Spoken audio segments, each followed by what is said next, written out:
of other apps, and that works out, but this is fine. This works great. Looks good. Yeah, exactly.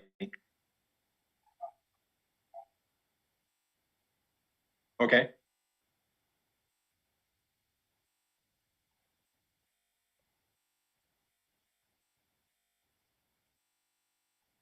Other apps, and that works out, but this is fine. This works great. Looks good. Yeah, exactly. Sure, no problem. Okay.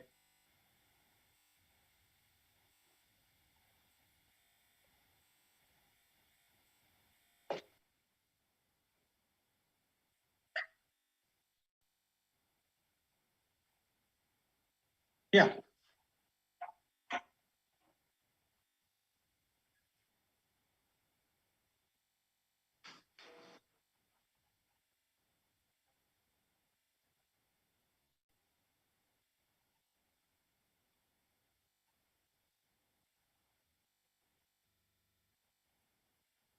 No, I know what you mean. The very first show that I did, first live stream that I did, I had YouTube up, and my wife had YouTube, so she could read the comments. And it wasn't just the loud screeching noises because of all these different mics going off at the same time when we started up the show.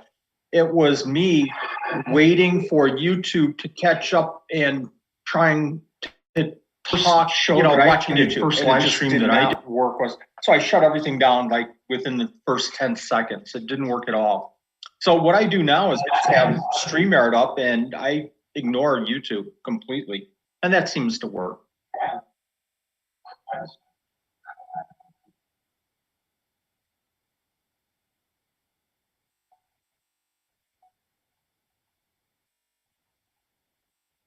Andrew Sensky, yeah.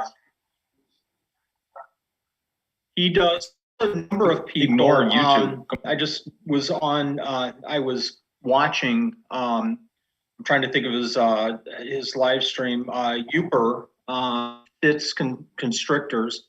And it's weird. I watch a lot of these snakes. I don't know why. I have no interest in snakes. I will never keep a snake. But I watch these people. I think it's because it's such a great community. But StreamYard as well. I was watching. I know a number of other people that are using StreamYard. Now, I don't know how this is sounding, but it seems like you're coming in crystal clear.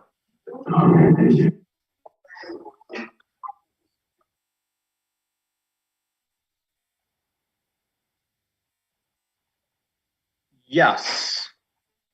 You faded out a little bit. I'm sorry, you faded out just a tiny, tiny bit there. Yeah. Perfect.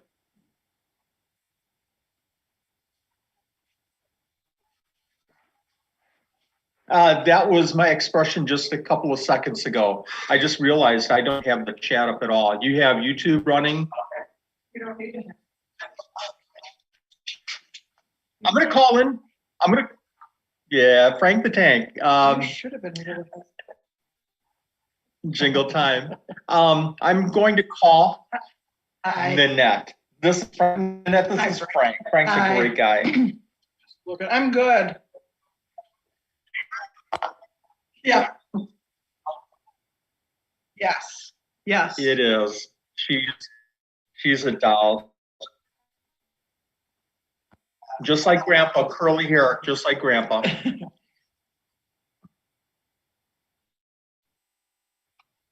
Yes, there it is. There's your chat. Now you'll see the chat just like I'm. Now you should just do one of those Saturday Night Live skits, like, oh, let me do this. Move.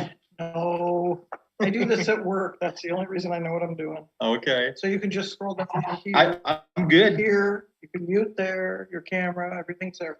Okay, how do I turn it off? Leave it alone. Okay, sorry. Don't. I think I'm good.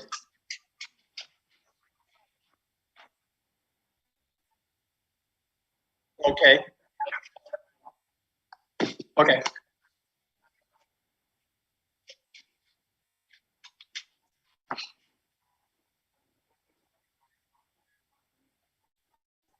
Yeah. Perfect. Perfect. I'm gonna grab my glasses just in case. Yeah, right. Grandpa used to have curly hair.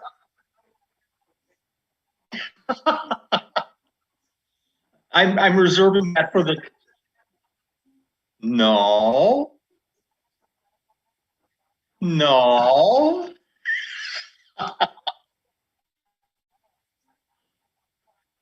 Oh. Yes, yes, yes. I was thinking of somebody else. I had made a comment about my granddaughter's curly hair, and somebody said something about your curly hair. And I said I look just like Peter Frampton, and they put a gift that I never opened in there. So I thought was thinking of that. But yeah, that was a great thought out. Well done. Is the thing.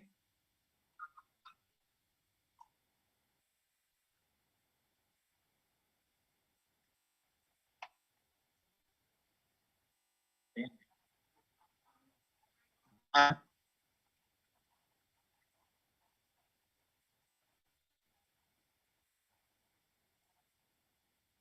Perfect.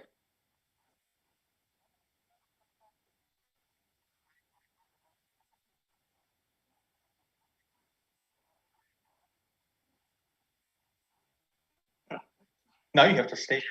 I can't. Fun. All right. So I will see if everybody saw us right away. Anybody in the chat, when I counted down to 1, did Wally's and I face pop up right away? That would be helpful to know for the future. But so Frank the Tank says stream is acting up. I'm gonna imagine that it's acting up because I changed the scene. And when I changed the scene from my intro into our faces, that might have caused it to act up a little bit. Sure. Oh wait, my wife is giving me some. What happened? It didn't go on when you said 3, 2, 1. Oh, okay. Because of the lagging, but now it's working. Gotcha. Thank you, hon. Okay, so she said there is a lag. But hello, everybody. So it would be so nice to hit a button and say hello and me not be like 5 seconds behind or whatever. You know what I mean? But Yeah. I'll figure Yes. all that out in the future. So thank you. We have Tina in the chat, Frank the Tank, Andrew. Thank you for stopping by, Andrew, DEA Exotics. Great to see you guys. You know these two, right? These are OGs in the game right here. I was listening to one of Andrew's podcasts and I didn't realize how far he goes back into the game, but thank you guys for, laying the foundation and sort of making possible for the younger generation, even though I'm not that much younger than you, right? You can only be like 45 or so. But the younger generation making way for the younger generation to breed, you younger keep, whippersnappers. and just love the hobby, So I do have a little bit of a questionnaire, but welcome, Wally. Any thoughts or anything on your mind before we kind of get going? How are you doing? I'm going to. Oh, Thank you. She made her getaway. Yeah, she's bailing. She does that. She's baking. So if we hear the fire alarms going off, Oh, thanks. I think she's going to throw something at me. Stay streaming. I love her so much. I want to tell a quick story. I'm doing good. I'm just really super busy. As an example, last night I was up at 2:00 and looking at messages. It gets crazy about this time of year, just like everybody else, I'm sure. But I want to tell a real quick story, if I may, talking about being in the hobby for a long time. And you had mentioned Andrew. Andrew and I knew each other before snakes and before geckos. If I'm not mistaken, I can't see the chat, unfortunately, right now. But gotcha. Andrew, I think this was before you were keeping snakes and I was keeping geckos. I was on Andrew's show, a live show, and I think we did a Skype meeting, if I remember right. But we talked about fish. Andrew was big into fish. I was big into fish, and we had the same interest going. So it's so cool to kind of switch gears and still have the same friends in the hobby. Andrew is just an unbelievable good friend, and yeah, I owe a lot to Andrew, and I wanted to say thank you for all the support, Andrew. Okay. Well, he didn't say anything yet. He says hello. There you go. Hello. I'm sure he'll say some more here in a That's little what a good friend does right there. But that's funny, yeah, because I thought you had mentioned, I thought I saw in one of your videos one time that you did start in fish. And would you say that fish as a hobby was more popular before reptiles became popular? Or was it just your personal choice of entry into the hobby of keeping animals? I kept fish for probably 15 years. And again, I'll tell this real quick. I know we're here to talk reptiles, but keeping fish, I kept fish for about 10 or 15 years, had 125 tanks downstairs, anywhere from 125. Most of them were 50 gallons. So that's a lot of water. I was shipping out all over the United States. But we had our third son, and I was heavy into computers and project management at the time, but we had our third son and he had some issues. I couldn't get downstairs for 3 or 4 or 5 days, and when I did, I'd go down and feed, jump out. I wasn't moving, I wasn't maintaining. And I went down after a couple of weeks, and and Andrew knows the story. I was breeding discus at the time, and I had 4 pair breeding. And discus is questionably the king of the aquarium hobby. I had 4 pair going, and I had lost 2 pair, and I had another pair with one of the pair down, and the other pair were doing okay. And I realized at that time I couldn't keep the family going, and I couldn't do the business and the fish. I had to pick 2 of the 3. I just couldn't do all 3 of them anymore. So that was on like a Wednesday. I to a friend and I said, Robin, come over and get everything. And again, this is everything, 125 tanks. And he said, no, we're not going to do that. You're not giving me all your stuff. Started calling people, and the next weekend we had probably 50 or 60 people coming in and buying all the equipment, and Robin helped me set it up. So I went from having literally a full basement of fish tanks one weekend to the next weekend not having anything. And that was hard, but it was the right decision because I could focus on my career and the family especially.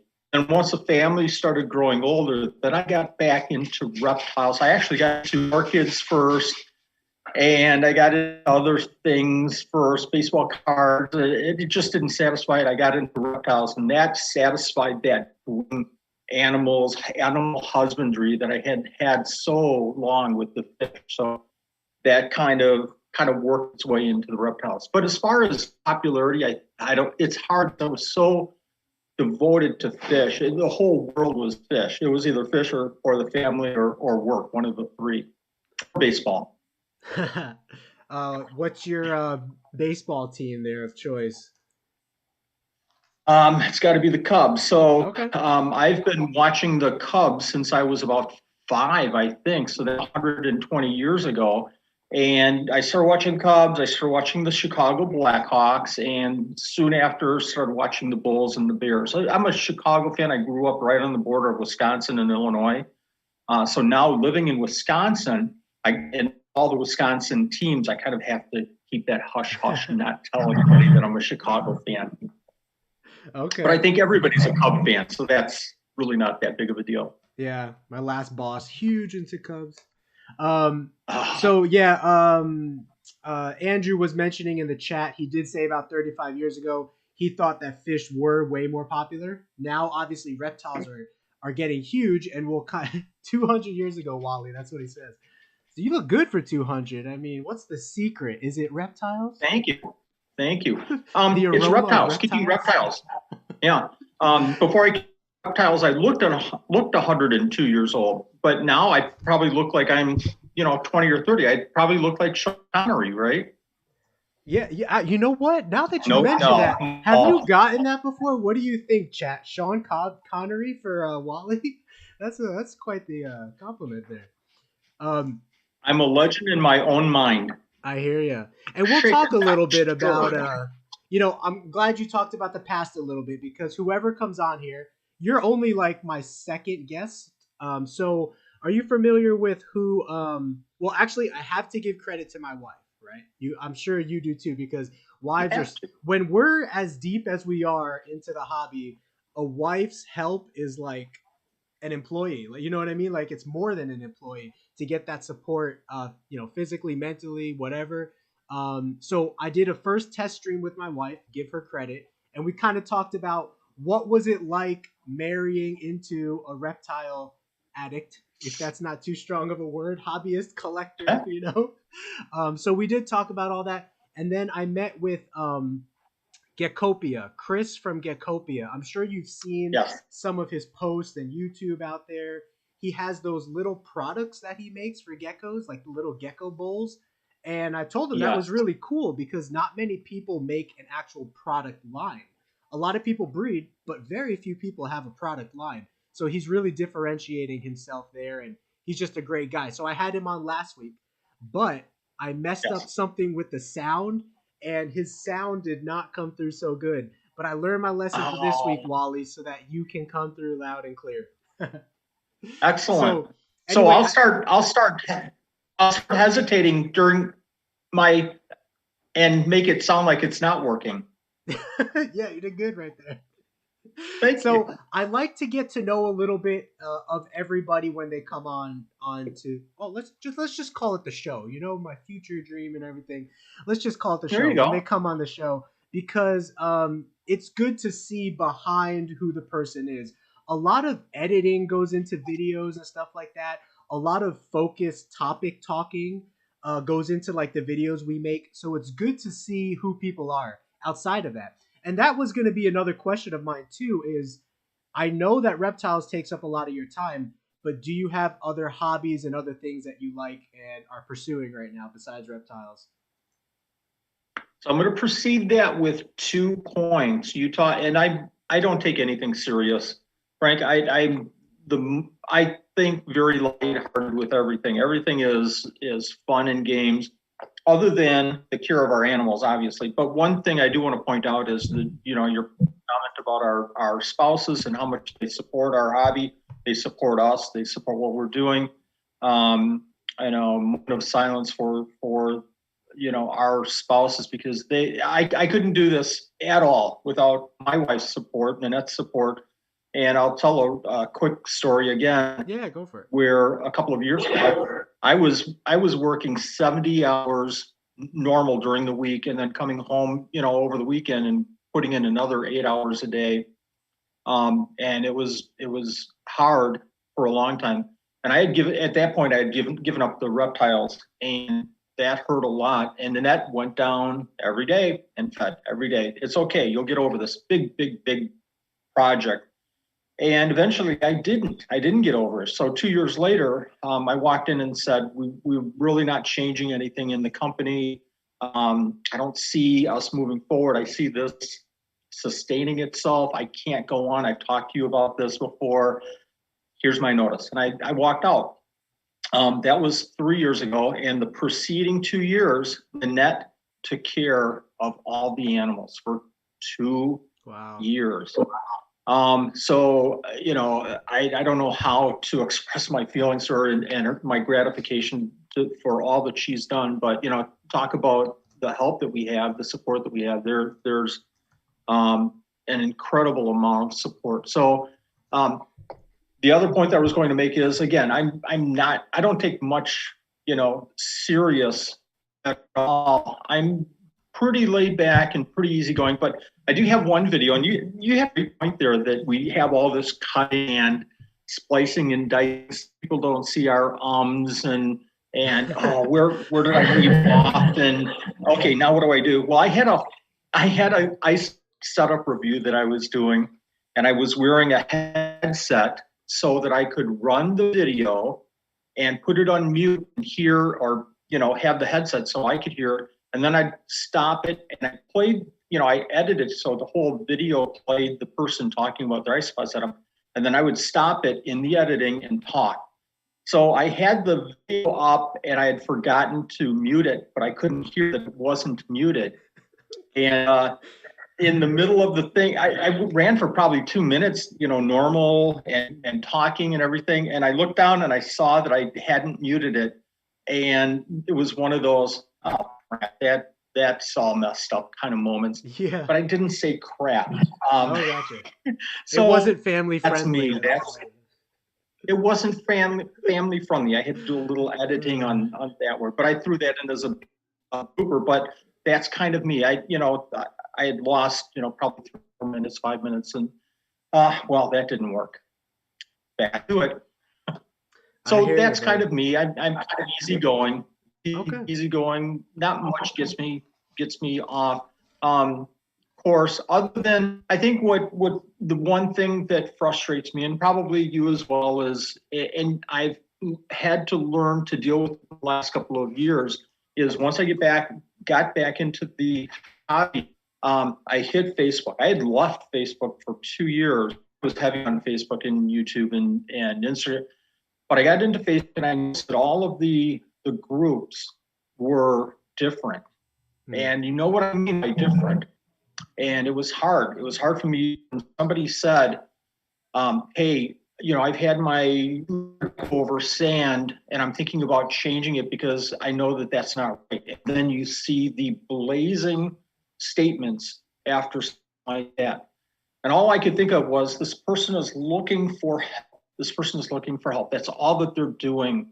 Why? Why do we have to say why does anybody have to say anything negative about that? And if you do, why are you doing it on Facebook? Why don't you catch the person behind the scenes and say, yeah, you probably didn't want to do that, but you did, made a mistake, let's move forward. And it took me a long time getting back into, Facebook to, ignore some of those statements and not jump in there and defend every person that, every new person that was just trying to jump in to learn. I did, learn that on occasion I'll jump in and I'll PM the person and say, hey, if you want to talk to somebody, leave me a message. So that's one area that I get really, really, really frustrated with, is seeing all of the negative, I guess, in the Facebook groups. Yeah. And so anyone listening out there if you do have problems, or if you're getting bashed over Facebook for some of your husbandry or questions, there are good people out there like Wally, myself. We'll be glad to spend time with you, answer your questions. I know I was messaging Wally, it was a year ago. I was living in my apartment and I got grain mites from breeding dubia roaches. I had picked up a dubia roach colony from somebody over here off Craigslist, and I split the colony. Half the colony was in a plastic tub with no substrate. The other half the colony, a lot of the babies were crawling through the oatmeal, so I left the oatmeal in there. Well, guess what? A couple months later, grain mites are crawling all through that thing. I took it, ran it outside, because I don't know what's going on. And I was taking pictures and sending it over to you. And I didn't even really know you at this time. All I knew was, hey, this guy's been in the reptile industry for a while. He seems like a really nice guy. He's very responsive. By the way, anyone who's listening, Wally is super responsive. As soon as he's able, he'll get back to you. No problem. And you got back to me and helped me diagnose what it was. I found out it was grain mites in my oatmeal. And so I just got rid of that. Actually, what I did was I didn't put any moisture in there for a couple of days. And then the problem basically ceased. And then when I got the chance, all those little baby, to be honest, I might have gotten rid of that batch, because that would be the best thing to do if you don't want to spread the mites. But I believe I did try what I did in the future was, I did not use oatmeal as a bedding across the whole substrate. And any time that I sprayed, I made sure I would spray on one side of the dubia roach colony, and the oatmeal side would stay dry. And so far, I've been doing that for the last year. And since I haven't been spraying the oatmeal side, I haven't had any mite problems or anything like that. And so it's sometimes it's the little things, but yeah, to your point, you never know when something like this comes back, and I guess it's me worrying about somebody coming back to me 2 or 3 or 4 years later and saying, you know what, Wally, I messaged you and you were a bonehead for some of the answers that you gave me. That, I guess I worry about something like that happening. But more importantly, I know that I've been in the same boat. And God, I remember, here comes another Wally story. The very first reptile show that I did, I had bred leopard geckos and you'll appreciate this, Frank. I had brought in probably about 20 or 30 leopard geckos, and they were probably about 3 or 4 months old. And I knew I temperature sexed them to be females and looked at them. They're all females. I bring them into the show, and I'm putting them out, and I'm cleaning paper towel, and I'm looking underneath, and oh my God, these are all males. Oh my God, every single one of these has the bump. Oh, what am I doing? These are all males. This show is ruined. And a good friend, Jeremy, who isn't in the hobby, and if anybody knows the name, they know what a wonderful guy that is. He walked over in, and I said, Jeremy, what am I going to do? These are all males. I messed up big time. And he just kind of looked at me and looked at one of the leopards and looked back at me. And in the nicest way, but right to the point and directly, like, you didn't screw up, but you need to learn this stuff, Wally. He looked at the leopard gecko, looked at me and goes, Wally, you're feeding them too much. They're fat. They're showing the bulge in all of their body. They're fat. It's okay, but you need to learn how to look for pores. Stop on the table after the show and we'll go through those. But let me check real quick. Yep, these are all females. Take off that M and leave the female. So stopped after the show and he said, okay, here's what you want. And that one moment has led, my mode of operation for the last 20 years in Reptile King. That's great. Thing like that. And now I feel like every time somebody comes to me, I have to pay it forward. So I didn't even know that and it's it was well worth every second. Yeah, I didn't know it was possible that if the gecko is overweight, it will actually show like hemipene bulges. I didn't know that actually happened, but it does. You're saying? All right. Well, there you heard it from the man himself. We learn from each other's experiences, right? If someone says that they've been in this hobby and says I've never made a mistake, they're probably not telling the truth, because I've made tons of mistakes, but I learned from every mistake and just kind of keep moving forward. We care about our animals. I can tell you care about your business and your people that come to you for help. So appreciate that. That actually brings up a good point about leopard geckos that I was saying to my cousin Greg today, who was over. I said the main thing that I look for when sexing a male is the pores rather than the bulges, because sometimes a female's bulge might be a little bit bigger, but the pores, it's almost like, to me, the pores don't lie. You know what I mean? So the pores are very clear cut pores, those V dots, if anyone used to know what we're talking about. So it sounds like that's the way that your friend Jeremy diagnosed the males, and that appears to be possibly a more accurate way than looking for bulges. Yeah, absolutely. And again, when I went over to Jeremy's table afterwards, he said, okay, look at this, take my loop and let's look together. And I was like, Jeremy, I can't see what you're saying. I don't see it. Don't worry, Wally. You'll see it one time and you'll know forever. So, no, Jeremy, I'm not seeing it. It's okay, Wally. Take your time. Still can't see it. That's okay. Let me show you again. Look right here. Oh, that's what a pore looks like. And, as you know, once you see it, forever. And he was patient and he took the time. And not one time did I feel like, what an idiot I am. Not one time did he make me feel like I didn't know what I was talking about. And he kind of built up my confidence, but more importantly, he educated me too in a nice, civil way. So that's so important. You talk about experience and everything. And people can be in the hobby for 20 years and not know as much as somebody in the hobby for a year. But I tell you what, after 20 years of being in the hobby, I might not know more or as much as a lot of people out there, but I know a lot of the mistakes that I made. And I know through the process of elimination how to do some of the things right. I tell people that, I have a lot of experience in doing things wrong. And if nothing more, I can share with you what doesn't work in a lot of the situations. So I think that's half the battle right there. Very good point. So, guys, if you have questions, come to us privately. We'll definitely help you. So kind of talking on that a little bit, Wally, you've been doing this a while. You did breed leopard geckos on a large scale at some point. And I remember seeing your video about why you got out and just the genetic diversity and like the just there being so much going on with leopard geckos right now. And so can you talk a little bit about your leopard gecko? Okay, let's start here. What was the first species that you got into, and what was the first species that you started mass producing? Leopard geckos Oh, okay. Well, there you go. That's easy by segue. far. So, I did fish, I did the orchids, I had a fish tank. I put up a fish tank years and years after I got out of fish, and I had the one fish tank, and I had, I don't even know what it is, schooling fish in there. And I thought, this itch is too close. It's just too close. I can feel myself being pulled into every time I go to a pet store or anytime I see anything on TV. I want to get into fish so bad again. So I took the fish tank down, knowing that I could have a whole basement full of fish tanks again. And the kids were still they were maybe mid-teenagers at that time. Go do my math. Yeah, that sounds about right. So I took the one fish tank down because I knew it was such an addiction.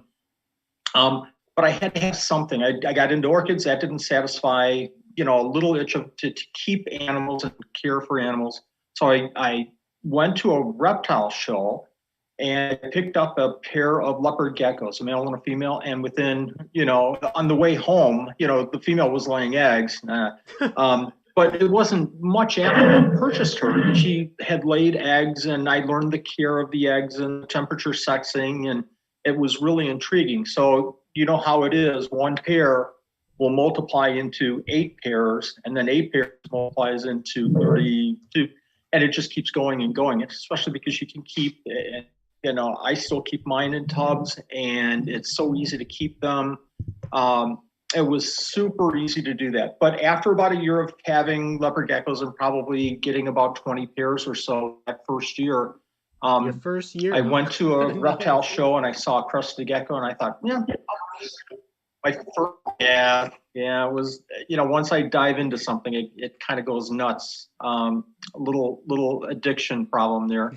So I started keeping crested geckos, and it was probably another couple of years before crested geckos were, we base our business obviously on crested geckos, but I love so many other species, rare geckos, African and all, but I still have that desire to work with leopard geckos because they're beautiful and the morphs that you can develop. And I still have a fondness for the carrot tails and the tremper raptors and the Max super snows and animals like that. So I go back to the classic morphs more than, and if you love white and yellow, that's super cool.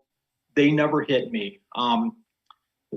It didn't. It was at one point that it was just too much to try to get into all the different morphs. I tried to with a couple, and it multiplied. And I think one year we probably produced, 500 or 600 babies. And at that point, it started feeling like not so much a job. I was working a lot of hours, but it felt like more of a factory. It felt like I was losing touch with quality. And I wasn't focusing on the right thing. So I scaled way back. And the next year we did maybe 150 or 200 babies. And then now I think we're probably producing maybe about 40 or 50 babies. And that's perfect for me. That's just the right fit. It's just the right size. When you say 40 to 50, is that all of your geckos combined or just crested or just leopard? It's just leopard geckos. Oh, so you're still producing leopard geckos? Just on a smaller scale. We're still producing. Yeah, we only have others that I'm actively working with right now. But crested geckos, we're producing 200, 300, 400 a year. Gargoyles.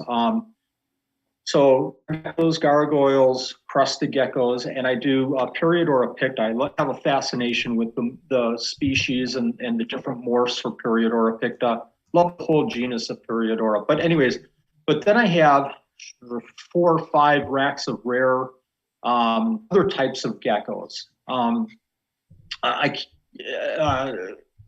Chondrodactylus. All those geckos in the thumbnail? That's for you, Wally, because I know you're working with some crazy species. Oh, yes. Yeah, some of them are nuts. And I always tell people, I'm the person that has all the rare stuff that nobody really knows anything about. And nobody really cares about all these little teeny tiny geckos, except for me. I have a fascination for them. So couple questions real quick. Remind me Yeah. to ask you a question about those rare geckos, but I want to hit a question that was in the chat. Somebody said, Frank the Tank said, at what point did morphs become a thing? So when was it only like normals, and then when did was it the Tremper that popped out first, or what really got morphs popping in leopard geckos?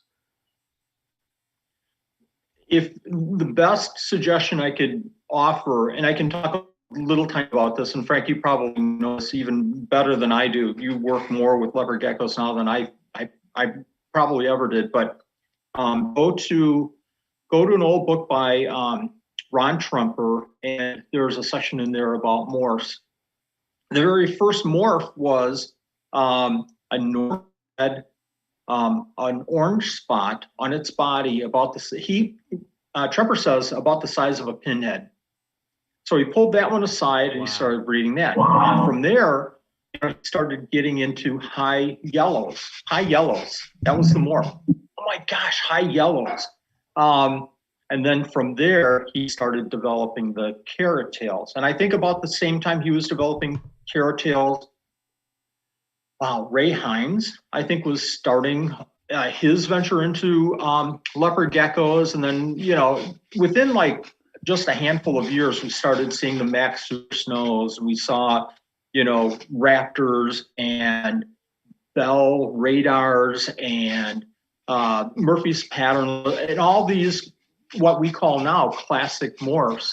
And about the time I really started getting away from the leopard geckos, I'd have to say about 7, 8, 9, 10 years ago, we started seeing some of the enigmas, but we also saw some of the, the white and yellows and animals like that. So at that time, about 8, 9 years ago, it really started taking off in all kinds of different directions. But it all started with one little orange yellow dot on one of Ron Trumper's many, many, many thousands of animals. I can't believe that. That's amazing. Crazy. And that is one of the popular. That is what makes leopard geckos so alluring to new breeders, is that they're fairly easy to breed, and there's lots of little tweaks that you can make just based on minute differences. And now there's actual mutations like albino, snow, white, and yellow. But even without those mutations, you can still line breed for bold stripes, orange tails. Like you're saying, you can create your own projects, and it's really diverse. Same thing with crested geckos in a way. So that's awesome. Yes, exactly. Andrew was saying, what's your opinion on mourning geckos? Those little cute things. I love mourning geckos. I really do. Geckos are one of the perfect stones into a more diverse gecko hobby. So somebody's going to start off with leopard geckos, and maybe they'll move a little bit into crested geckos, or maybe they start with cresteds and move into leopard geckos. But those two are the fundamental, building blocks of the whole gecko hobby. And I strongly feel Peridor picta is another one of those stepping stones. But mourning geckos, they're small. You can keep them in a 12 by 12 by 18, as long as you fill all the cracks and crevices so they don't get out. But you can feed them small insects. You can feed them the crested gecko diet. They're super easy. They only get to be about, how long is that? 3 inches. They're parthenogenic, so you can start with one. It's better to start with a group of like 3 or 4. You don't really have to search for the eggs and incubate the eggs. Let them go. Get 3 or 4 in a 12 by 12 by 18, planted, lots of hiding spots, feed them every other day, diet or insects, and all of a sudden you start seeing little babies pop up, and they're scooting around the enclosure, and one day you'll see, mom and mom, and you'll see the babies right at the same dish eating the crested gecko diet. So boarding geckos are a great next step for the beginner gecko keeper. It's a really, really good point you make there. talking about the crested gecko diet, I wanted to touch on this with you because I recently noticed how helpful this is for people keeping crested geckos, and you recently released a video on feeding baby crested geckos, I believe, and like how to get them to grow fast. So talk to us Yes. a little bit about your experience with feeding insects or mealworms to baby crested geckos. I would love to. And again, this is one of those things that you're not going to learn in a year. You're not going to learn in 2 years. You're not, if you're producing, if you're producing, I'm going to go there. If you're producing YouTube videos and you've been in the hobby for a year or two and you're explaining the benefits, all the benefits, this or that, great that you're sharing, but you better be spot on because it's over years that I've, and a lot of other, it's not me, I'm not, on the cutting edge of all this research, but I tell you what, I have watched my animals for many, many, many years, and I've kind of changed a lot of things. Maybe some things I was doing wrong, but maybe I formulated better opinions of how to care for them. But the two things that I really strongly feel about getting, and it's not all about getting these crested geckos, but it is all about having healthy animals. And to have I think having healthy animals for crested geckos, it's getting them on the crested gecko diet immediately. Some people say, well, they shed and they'll eat their shed, so you don't have to feed for a couple of. Get in the habit of feeding crested gecko diet. First day, put it in there. They don't eat. It's like the size of your penis. Who cares that you're wasting? Start getting in that habit and start, learning about your animals and that first day that they eat. Now you know what it looks like. So, get the crested geckos used to the crested gecko diet. And after about 2 or 3 weeks or so, then we'll keep feeding the crested gecko diet every other day. But then the opposite days, the off days, then start feeding mealworms. And people will say, mealworms in the shell and Creighton and they're not good for crested geckos. And my feeling is that there is no better food for a crested gecko other than crested gecko diet, insect as mealworms. They sit there and they wiggle. It's like somebody walking by my desk and putting a cup of milk and a handful of Chips Ahoy cookies and me just looking at those cookies. There's no way I'm not going to eat the whole pile of Chips Ahoy cookies. So and it'll make you this bigger, mealworm, right?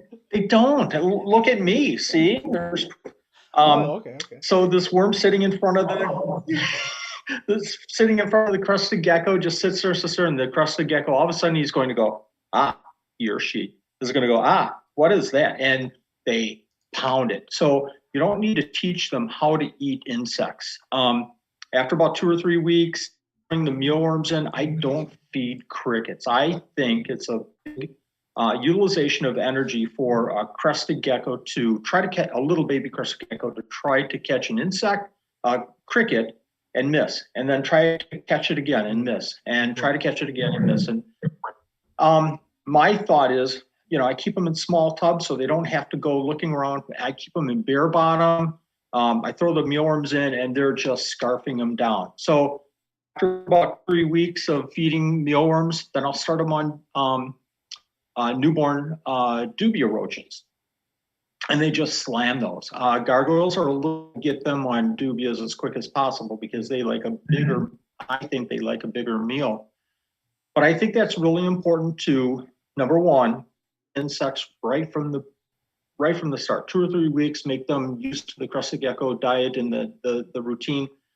And the other big point with raising healthy big baby crested geckos, and the problem is that I do a lot of shows. I've done hundreds and hundreds of shows. I keep getting people walking by the table and saying, how old is that gecko? And I'll say, well, it's 8 months. And they'll say, well, mine's a year old and it's half that size. And that's hard to hear. And I'll go through, just like you would do, I go through the process of asking questions. And ultimately it comes to, well, we feed the crusty every other day. And, as a baby, they've been kept in, 70 degree, 68, 70 degree temps. So My thought is feed them insects right away. And number two, keep them warm. Keep them about 78, 80 degrees. Everybody's going to say, oh my gosh, crush the geckos at 80 degrees. Babies, their metabolism will kick in and they'll just pound the food over and over again. So those are my two big tips to everybody about raising nice, healthy crested geckos. Thank you, Wally. I personally have used those two methods. I have my crested geckos in my leopard gecko room, and that room stays between 75 to even 80, 83. I want to say sometimes when the sun is shining on the west side of my house there, and I don't like it to go above 85. But I'll tell you what, up to that 82, 83 point, when it's a little bit warmer, their metabolisms are running faster and they will devour those mealworms and grow like crazy. So I'm going to jump on Facebook crested gecko group right now and say Frank keeps his crested geckos at 82 degrees. What an idiot. Okay, there, I just posted. Oh man. So, and that's the thing. That's the thing is you're going to see that over and over again. My baby is at 82. Oh, cresteds can't be kept at 82. You're going to kill them. You can't keep them over 80 degrees. Proof right there. You're keeping them at 82-ish. I don't recommend that simply because people might let the temperature. You have lots and lots and lots and lots of control and knowledge and experience. I monitor a lot every day. Yes. So if I told somebody, keep them around 82, which I think is the right temperature. If I told somebody that and they made the mistake a couple of degrees. Yeah. So I suggest, 78 to 80, and that really will, I think that'll spur the metabolism and really get them up. So it's so funny. It's just funny. So let me just tell you, my little baby crested geckos, I actually have a mealworm dish to make it even more simple for them. I keep them in a 6-quart little plastic tub, room temperature, little mealworm dish. They will sit on the lip of the dish and they will just follow those mealworms and gobble them up all day. And I kid you not, since I fed mealworms about a month and a half, they have literally probably almost doubled in weight in the last month and a half compared to the first 2 to 3 months where I did not feed them mealworms and only crested gecko diet. So yes, nature knows and I what want it to needs. repeat. Right? Yes, exactly. So you are absolutely right. So one of my big suggestions to people is don't go to Facebook groups and read and think that that's the way that you. Please don't. And I sound like I'm just bashing Facebook groups, but Right. What I do suggest is find a couple, 3 people that have the experience and have the knowledge. Don't listen to me exclusively. Don't listen to me because I might be doing something one way because that's how my environment is, and it works for me because of my environment. Good point. Talk to somebody else. Hold that thought from Wally. Talk to somebody else and talk to somebody else. And then take those 3 sources and add the most important source. How do you use your common knowledge, common senses, and how does that animal react in nature? Does that make sense? That, okay, Wally said this and Bob said this and Frank said this. Okay, Is that really what would happen in nature? Really?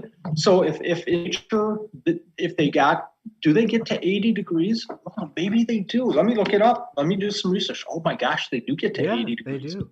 Do they have food in front of them all the time? Well, maybe some seasons they have insects crawling on the trees all the time. So use 2 or 3 good sources and use your common sense and apply that. Okay, what would happen in nature?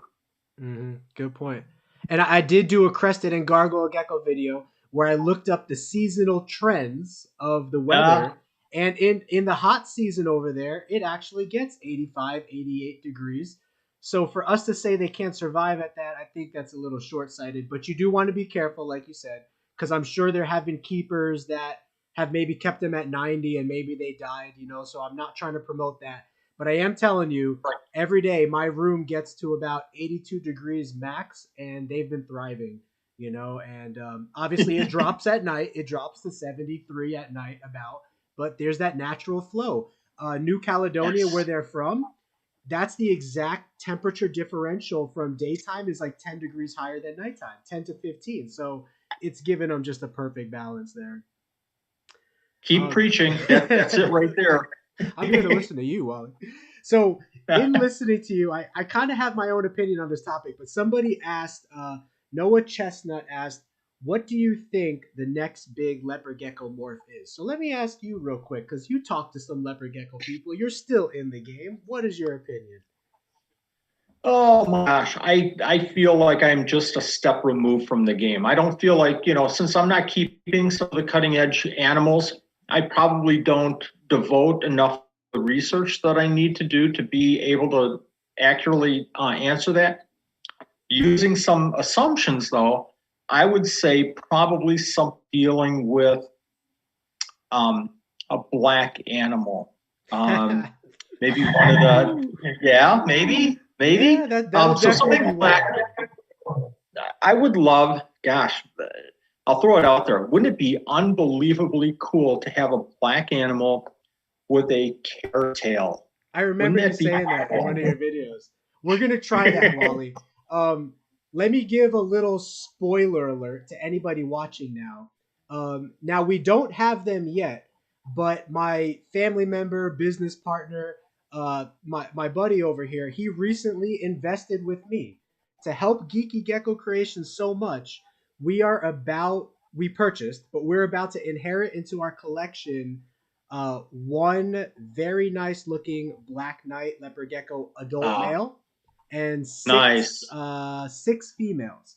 So we are going to be breeding black knight leopard geckos over here and trying multiple different projects and taking it many different ways. So that was going to be one of my opinions on what I think another big trend can be, because right now they're kind of expensive for most people to buy, even me. If I didn't have my cousin to help me invest the initial upfront cost, there's no way I would have been able to spend the amount of money that we invested into this project. But the more people that are breeding them, the larger the supply will drive down cost eventually. And so I'm glad I'm on this side of things, because it's going to help me grow the business and be more profitable while they sell for more money. But eventually that price is going to come down, and a lot of people are going to get to do different things with the Black Knight project. Yes. And you have the right attitude about it. And what I'm hearing from you, and I'm kind of reading between the lines, is that you're not getting this project to focus on the project and produce hundreds and hundreds of these Black Knights and flood the market. And we just made a fortune out of this whole thing. What I'm hearing from you, Frank, and knowing you personally a little bit, I know what your plan is. I'm guessing, again, big assumption here is that you're going to bring these in. You're going to work with them, distribute some of them, but you're also, while you're moving that project forward, you're going to use some of the offspring into other projects to develop that Black Knight with the carrot tail. And then you're going to call Wally up and say, hey, Wally, I got it. So I'm going to send you some because you suggested that. You know, and whenever the mass there's a saying in this hobby that I see a lot of the bigger OGs say, it's very tempting when you're a small breeder. It's very tempting to want to hog everything to yourself, the attention, the geckos, the money, all of that, because you feel like you're going to lose ground by getting more people involved, revealing secrets, etc. But the other side of the coin is, the more people you get involved, the more people are buying geckos. The more people are buying geckos, they're telling their friends about geckos. It just expands the hobby as a whole. So the more people that are able to work with morphs, the more will be discovered in the future. Ready for another Wally story? Yeah, let's do it. This is going back. So I've been in the hobby for 20 years and probably started reptile shows about 18 years ago. And our first year, my oldest son helped me. And he had a hard time understanding how you value success. His success was, see, Dad, we made a lot of money. And I said, that has nothing at all to do with anything. That's an end result. That'll come if we do the right things. After doing a number of shows, probably about 6 months, we had a customer come back and they carried in a crusted gecko that they had purchased from us. And I knew this would be a nice crusted gecko, but you can't you know as well as anybody. You can't keep everything. So he had it on the table, and I always do it's going to sit on the table. It's going to come back to the next show and it'll come back.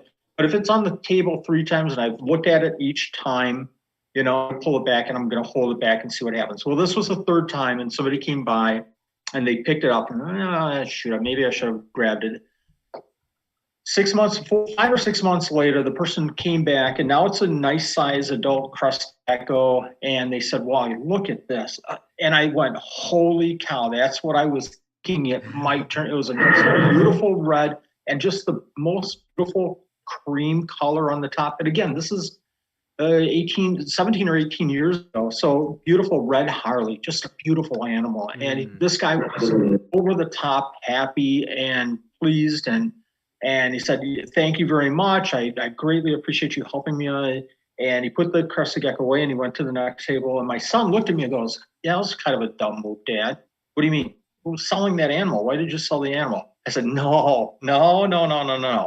We made a customer for a lifetime right there. We made a customer that's going to tell other people maybe, but he's going to come back and he's going to come back and buy more animals. Just watch it. Sure enough, in the next year, I'm sure he bought 3 or 4 or 5 other nice animals. So, you know, it's seeing that gleam in somebody's eyes after being in the hobby and helping them and maybe giving them good animals. That's what it's really all about. And I think that's what has driven that's what's driven Supreme Gecko for this whole time. That's awesome. So real quick, how did you get the name Supreme Gecko? Oh my gosh, I have no idea. I knew. So this goes back to the days of Repashy Forum. If anybody remembers the Repashy Forum, it was way before I was Facebook, around for King Snake forums, but there you go. It was the predecessor to King Snake, and it was the place to go if you had any crested gecko questions. And there was a fellow that moderated it. His name is Andrew Gilpin. He's a great hobbyist. If I had a question that I had to go to somebody for a general answer, it would be Andrew. He knows so much. If I may, Living Art Creations, Herps, great company, top of the line crested geckos. Anyways, I'm trying to get back to my point. Supreme Gecko, he called his business, it was a different business back then, but it was something with gecko in it. And I thought, if you're going to do something, then you have to have the word gecko. And it was all about, at that time, search engine optimization. Thank you. I was struggling there. It was all about that. Now that's not so much of a big thing anymore because search engines are so much smarter than they were. But if you had crested gecko, and if you know Garrett DeMeyer, he had crested gecko, and that was the #1 site. If you ever typed in crested gecko, his site came up like the first 14 pages. So I knew it had to have something gecko, and I wanted a word that kind of described the type of geckos that we envision trying to make someday. So it just became. That makes sense. And you have made Supreme Geckos. Thank you very much. I appreciate that. So just real quick, I want to, before I forget. Long story. You have a long story? No, that was a long story to get to Supreme Gecko. No, that's fine. We want to get to know you. Guys, this is a chance to answer questions, but also to get to know Wally and just talk about things, I don't know if I should reveal this, but I kind of want to talk about something that's a little controversial. So I'll just do it because you got to grow thick skin eventually, and you have to do what you do, and you can't really mind what people say, right? So I'm getting ready to release this video that I think is going to cause a little bit of controversy, but at the same time, I know where my heart is and my passion and my desire, and I hate controversy, but at the same time, what can I do if it happens? But yes, that guy was asking what morphs do I think could be big with leopard geckos? And I saw you on a show recently. There is the potential for a new recessive morph, the cipher morph, which we need to learn more about. But keep an eye on that, the cipher morph. Who are the breeders that are focusing on that right now? There's one group that has like all of them, right? There's a couple of breeders that are working, and I don't want to say anything out of line and not informed. I don't feel like I'm completely informed, but I know Garrick Orner or Exotics is in the process right now, but Miles Schwartz from Impeccable Geckos has some amazing animals, and he's working down that line right now for sure. Miles, yeah, Miles is working on that project. And again, I don't want to say anything, not from hold any information back, but I just don't want to say anything wrong and mislead anybody. But Miles is a great guy, and hopefully we can move something exciting like that again forward in the hobby. Well, I got a couple other points that I'm excited about, and I'm hoping we can, okay, so let me say this. I watch a lot of ball python streams. I was never really into snakes, but then I got these Dumerals boas, and I'm just now beginning to get into ball pythons, but the ball python community is on a whole nother level of hobby compared to like the rest of the reptile hobby. I don't want to make the rest of the reptile hobby sound bad, but ball python people, they know what's going on. They're constantly collaborating. They're constantly making streams. But one of the benefits they have in their hobby is that, yeah, John at Gecko Boa, I think he's working on the cipher also. Someone mentioned in the chat. Yes. One of the benefits that the ball python community has is they literally have like 200 mutations, not just line bred traits.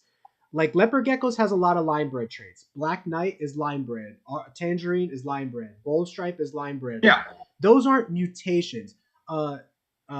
Those are like selectively chosen traits that you breed for many years, little by little, to create this massive display. But the ball python community, they literally, if you go onto Morph Market, they have like 50 recessive genes, 50 incomplete dominant genes. It is ridiculous. But anyway, they get so hyped up about all the combinations, which is why I was telling you, one of my plans with the Black Knight is to create some diversity there so people could get excited about potentially creating a black gecko with a white tail, or there's chances at new projects. That being said, somebody asked real quick about the cipher gene.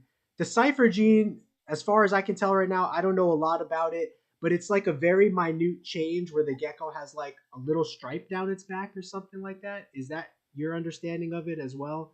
Down his back, down his tail?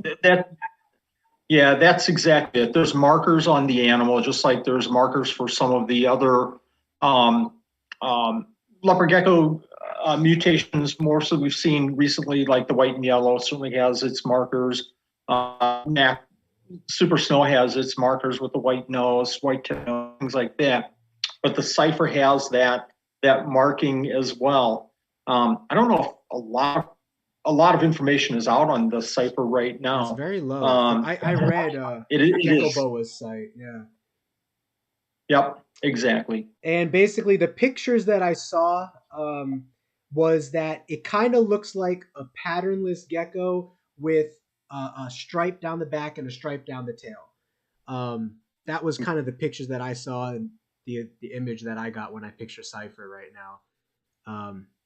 And the hard part is that, maybe a lot of people, if they saw that picture, wouldn't get overly excited about it. But, that might be the start of something. It might take, like adding a black pearl to that to bring I can't even guess. Stormtrooper gecko or something. Stormtrooper gecko. Yeah, no, you're right, though. You can take that genetic enhancer and mix it with something else, and you might come up with something crazy looking. Yes. So more testing to be done on that, right? Right, exactly. But that brings a lot of excitement to the hobby, and that's good. It does. So talking about excitement, I'm looking at the ball python hobby.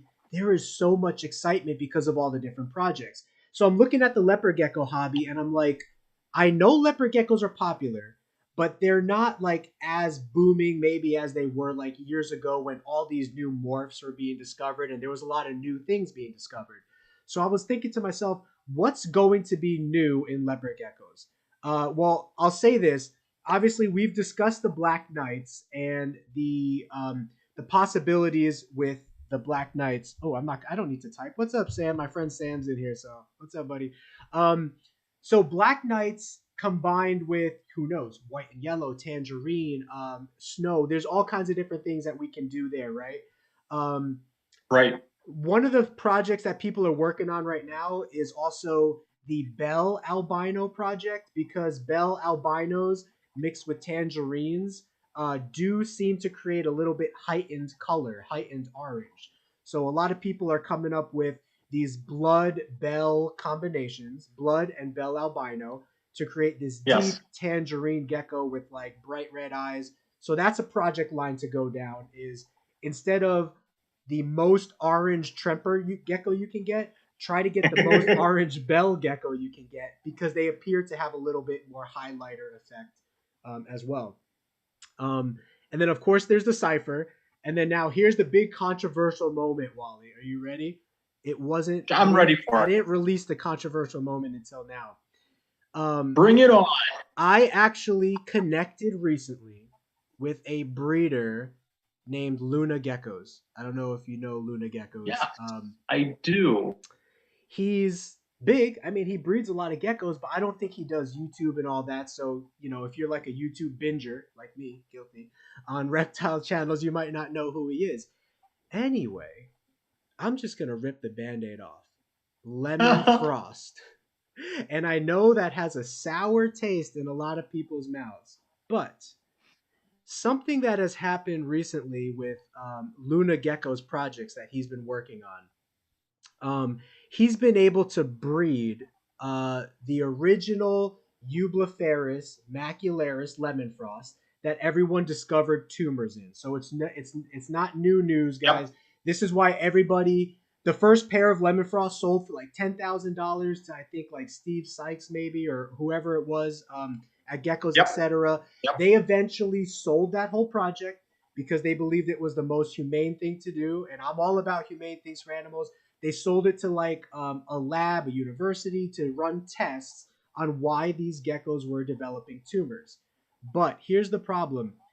The rest of the hobby continued breeding lemon frost leopard geckos, and continuing breeding it within the Eublepharis macularis, specifically species, which created a lot of those same controversial issues: the short faces, the big eyes, the tumors. But Luna Geckos did something where he began to outcross the lemon frost generationally with the Turkmenicus gecko, and he called it Frosty Turks. He is now 3 generations in to the lemon frost slash Eublepharis turkmenicus gecko. So if you're unfamiliar with the Turkmenicus, Eublepharis macularis is the general leopard gecko that everybody has. It's also the leopard gecko that the lemon frost gene was discovered in, and all of those problems associated with it. But like any genetic issue, a lot of genetic issues can be reversed by outbreeding and outcrossing. And so what he began to do is outcross the lemon frost macularis with subspecies, and specifically the species of Eublepharis turkmenicus, which can breed with macularis. He is now 3 generations in. The geckos that he has are 87.5% Turkmenicus, and they're only 12.5% macularis, but they are lemon frosts. And the results that he is seeing is outstanding. The 3rd generation geckos that he has right now actually look better than some of the inbred tangerine lines or inbred black knight lines. They have perfectly like oval shaped heads, like elongated heads, elongated bodies, perfect shaped eyes. They look like a perfect specimen of a gecko. They don't have any tumors or any spottings on them. He's still young into the project, but his goal is to get 99% Turkmenicus blood mixed with the lemon frost. It's going to take him 3 to 4 more years to accomplish that. Then he's going to donate the project to the labs and see what happens there. But big controversial topic, I know, but you know, it's a topic that's going to be talked about more because Lemon Frost is selling currently on Morph Market. Lots of people are breeding it, but I think maybe with some outcrossing, there's a chance to dilute that bloodline and the defects associated with it and create some cool outcrosses. So there, I said it. It's out in the open. I'll expect the The bash thing on is that I'm going to grab my running low, but I think the important thing is that we have somebody in the hobby that's willing to spend the time to go down that road that, you know, in a lot of people's mind, in a lot of the hobby's mind has already been gone down and is a dead end, you know, literal, wall that you can't run through. So that's what's in a lot of people's mind. Oh, lemon yellow. Oh, lemon frost. No way. But it's good to have somebody kind of take that project on and move it forward. But more importantly, spend the time the right way with, it sounds like, proven results, or at least scientifically trying to prove out those results rather than haphazardly just kind of throwing things together and, oh my gosh, look what I got. So, you know, you're always going to have the people that will say, you know, I was into fish and I was very pure. You know, a Tropheus from this island, even though it's, you know, 20 yards away from this little island in the lake, you have to keep them separate. You can't mix them. You just can't mix them. So I'm one of the purists where, you know, I'm not a fan of the crested gecko and Chihuahua. I admire and appreciate the beauty, but that's just not going to be something that we'll ever carry in our facility. Just because of, you know, the way that my background is that from the keeping of the fish. So when we talk about mixing the different species of the leopard gecko, there's going to be people that will just say, nope, hands up in the air, nope, not for me. There's other people that will embrace it and move forward. And that's it's good and it's bad. We'll see how it turns out. I'm going to grab my power cable. Before I lose you, just. Gotcha. All right, so let me look at some of the questions here that we've been looking at recently. How do you feel about people returning animals because they bit me? Is that a little bit of a joke, Frank the Tank? I've never had someone say they wanted to return an animal because it bit them. But we will ask Wally about that because he's dealt with the return situation probably way more than me. Sorry about the interruption there. Oh, you're good. Everything's okay? Good. Yeah, thanks. are you all plugged in now? I'm all plugged in. I'm not going to lose you. So somebody was asking, I don't have experience with this, but if somebody has an issue with the gecko they purchased from you, let's say it's too feisty or it's biting them or something and they want to return it, do you have a policy on that? Do you help them like ship it back to you? Do you refund any part of the purchase price to them? Or do you just let them, you know, purchase is the purchase and, you know, it's hard to deal with people. Amigos. Bye-bye. Cross states and stuff, you know. I don't have, if you look at my website, you won't see my terms of guarantee for animals. You won't see 15 days or 30 days. You won't see a month. You won't see any numbers like that. And it's not something that I advertise because I don't want people to take advantage of this. But if somebody contacts me and says, this isn't working out whatsoever. I've got two stories. God, I have a lot of stories. I just took in a crested gecko from a family where we sold the crested gecko 4 years ago. The son grew up. He's going off to college. Wally, can't take care. We can't take care of the animal. Would you mind? I said, yeah, bring it over. So I have it. It's not going to go on a reptile show table. It's going to go to somebody that I really know that will appreciate how much this animal was held, and it's going to find a good home. And if it sits here for a year until I find that right, it sits here for a year. The other story that I want to share is that I know her name well, Jordy. I sold Jordy a reptile leopard gecko at a show. around Chicago. She was probably 12 at the time. She came with her family. Family didn't talk too much. Jordy really wanted a leopard gecko to tour, and it was, I would have to say 4 or 5 years later, I can't do it. It's biting at me. I'm afraid of it. And again, Chicago, we have family in Kenosha, which is about an hour away, and it was about an hour and 15 minutes for them. We met in Chicago. We met in Kenosha, which is kind of the middle point for both of us. We visited our family, we met them, and I took the animal back. And my feeling is a satisfied customer is a satisfied customer. And if somebody comes to me and says, yeah, this isn't working out, or this isn't what I expected, this isn't what I purchased, I had the wrong assumptions, then they're not a satisfied customer. Yeah. That's my policy. Well, and every situation is different, right? Because yes, but ultimately yes. Your heart is the same. Your heart is an act of, even though we breed animals, our heart is an act of service to help people engage with this hobby and find something they're passionate about. I would never want to put an animal, even now as I'm getting bigger and starting to sell more, I begin to think to myself, should I be asking people questions about, like, do they know how to care for this animal? Because I would never want to put my animal into a situation where it could be malnourished or mistaken care of. It is just part of this hobby, it is kind of the way it is. But yeah, the ultimate heart that we have is to help people. Are you still there, Wally? You look frozen a little bit. I am. Okay, cool. You just look frozen. Yeah, I can hear you. You're just frozen. Oh. You're looking at me like deer in headlights. Yeah. So I don't know why that. I can go on if you want to. It'll probably come back, and if not, people can just stare at your beautiful face the way it is right here. I'm sorry, everybody, for this frozen look on my face. You're mean mugging everybody. So let's see. There's a couple questions. So 2 questions. Tackle them in the order you want.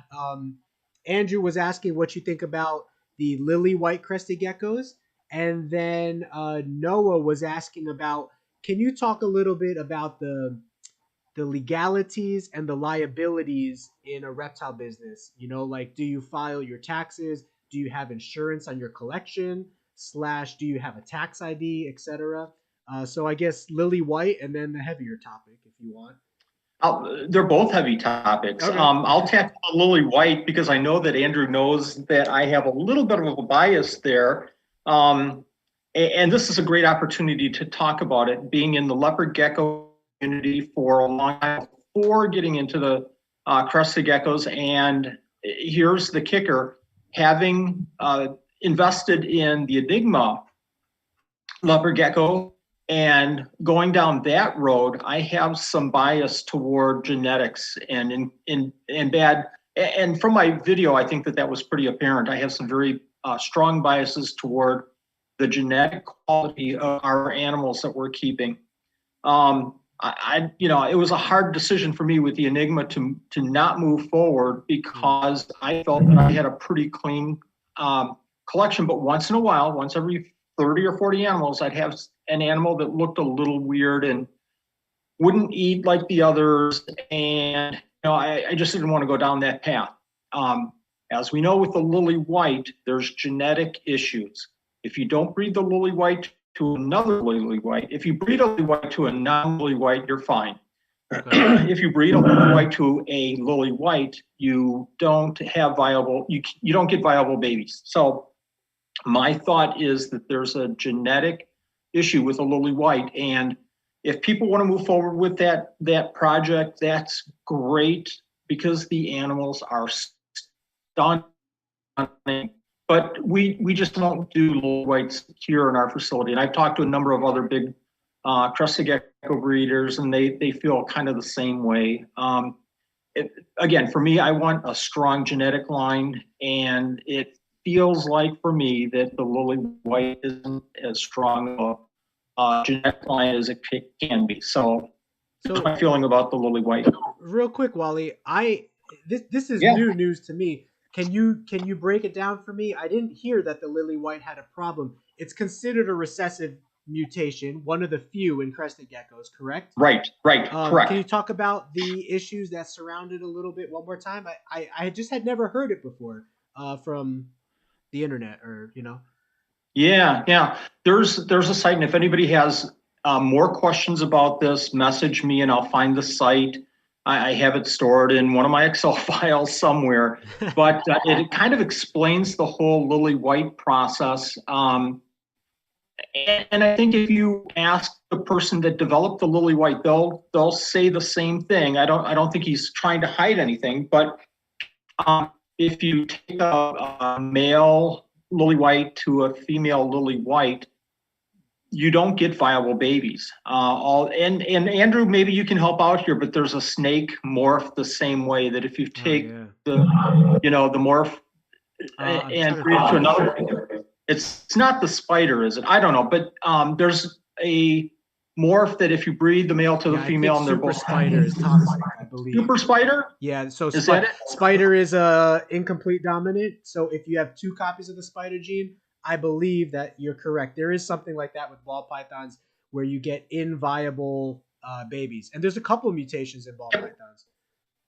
Yep. So Frank the Tank says Lily, the super form of lily whites. Well, he says the super form of lily whites is also deadly, but there is no super form, right? Because it's recessive. But so what is he saying? That's I'm not sure. Maybe Frank can elaborate a little bit, but my understanding is a lily white to a lily white, you get inviable babies. They male to a babies female, from a lily white to a lily white. Yep. Even a het lily white to a het lily white, or. Well, there's the problem. In my mind, there's the problem, and there's where this whole lily white thing could fall down.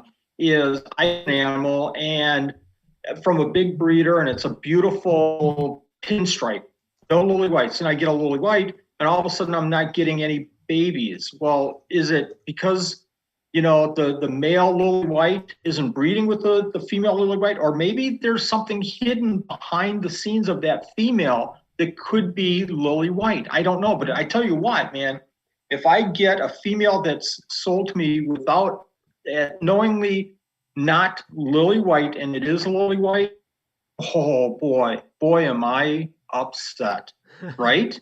Wouldn't you be? Yeah, I mean, if you're not trying to if you were working with a line of albinos and you picked up a red stripe, and it turned out that red stripe later you found out that it had enigma in it, wouldn't you be upset? Breathing through it? Exactly. So there's my story with the lily whites. Okay. I think that this will. Yeah, Frank. I think this will just saying that. Yeah, go ahead. No, I just think that in the next few years we're going to start seeing some of that, and it's going to cause a lot of controversy and blood. Okay. Yeah, Frank the Tank was saying that I've seen someone breed lily whites together. The babies died a few days later. And then let's see. Andrew said, I think when you breed a lily white to a lily white, you get a pearl morph. I believe the babies die. Okay, so very interesting. And that just shows you that, you can't just rely on one person's video. Do your research and kind of get out there and just dive deep into the hobby, because so many people are going to have so many different experiences. Just like you said, you might live in a more humid environment naturally, where maybe like that environment affects your animals in a slightly different way than my environment. So I need to alter my care a little bit. So take everyone's information and then figure out what you need to on your own, Are you still there, Absolutely. Wally? Okay, yeah, because I see the webcam. I am. Can you hear me? I can hear you perfect. It just looked like the webcam. Well, at least that's better. Yeah, absolutely. That's perfect. I did that as a favor to everybody, so you have to stare at my face. But we wanted to see it, Wally. It's like Santa Claus. Right. Oh, remind me. So we're going to talk here in a minute about your 12 days. But can you briefly touch on, and this is something that I'm beginning to look into now, can you briefly touch on tax identification, liability, and your whole stance on whether you do it or like, I mean, you don't have to go into that detail, but Oh, if you have experience with it in growing your company. yeah, I'll touch on it because it is a very, very deep subject, Yeah. and it really depends on how comfortable somebody is and having insurance, not having insurance. But if you're going to do reptile shows, if you're going to sell animals, if you're going to ship across state lines, get a federal tax ID, get a state number, get a seller's ID, get any information that you need to get any identification numbers that you need to get to be legal. Absolutely do not run a reptile business illegally. So those are the basics. Now, when we talk about insurance, it really depends on your comfort level. We have insurance, to a certain point. Years and years ago, I had a little girl that was handling one of our leopard geckos, and it nipped her in the finger, and the parents were great about it. Yeah, the parents were great about it. The child, it bled, but she was okay with it. She cried a little tiny bit, but I tell you that scarred me for a long time. It was hard. I seriously, after that show, doing reptile shows. But I talked to some people and they convinced me that accidents are going to happen like that. And so we took out some insurance and we're covered in a certain amount of situations. So you just have to do what you feel comfortable. Talk to your insurance provider and find out what you can do. Yeah, I did hear somebody say recently they were able to get 70% coverage on their entire collection, which is better than nothing. But yeah, that is something you'll want to look into because this is a very real possibility. You might have $100,000 worth of animals at your facility, and do you just want to leave that uninsured? Would you leave a car uninsured for $100,000? A house. So it is something to think about. And again, I'm beginning to get more into this and learn more about it. Once I know more about it, I'll do a video to like help other people who are trying to start their business. But it's a road I'm currently going down right now. Could you each? There's two ways. Yeah, I'm sorry. There's two different ways to look at the insurance, and one is to cover yourself in case of an accident, like I just mentioned at a show. You have a snake, and the snake bites somebody, and they sue you. That's one side of the coin. The other side of the coin is obviously having coverage for your animals. And the best advice I can give there is, talk to your provider, find out what the options are. Take lots of videos, lots and lots and lots of videos. Update your videos every month. Yeah, definitely. Good point. So Jason was asking, could you each mention a couple breeders you highly recommend? So I'll go first since I don't have as much experience, and I believe your word carries a little more weight, Wally, so that when you talk, people will remember what you say more. Yep. So let's see, couple breeders I recommend. I've actually never bought from this person, but I see amazing leopard geckos from Suburban Geckos. Do you know who he is, Wally? Suburban Geckos is the name of his company.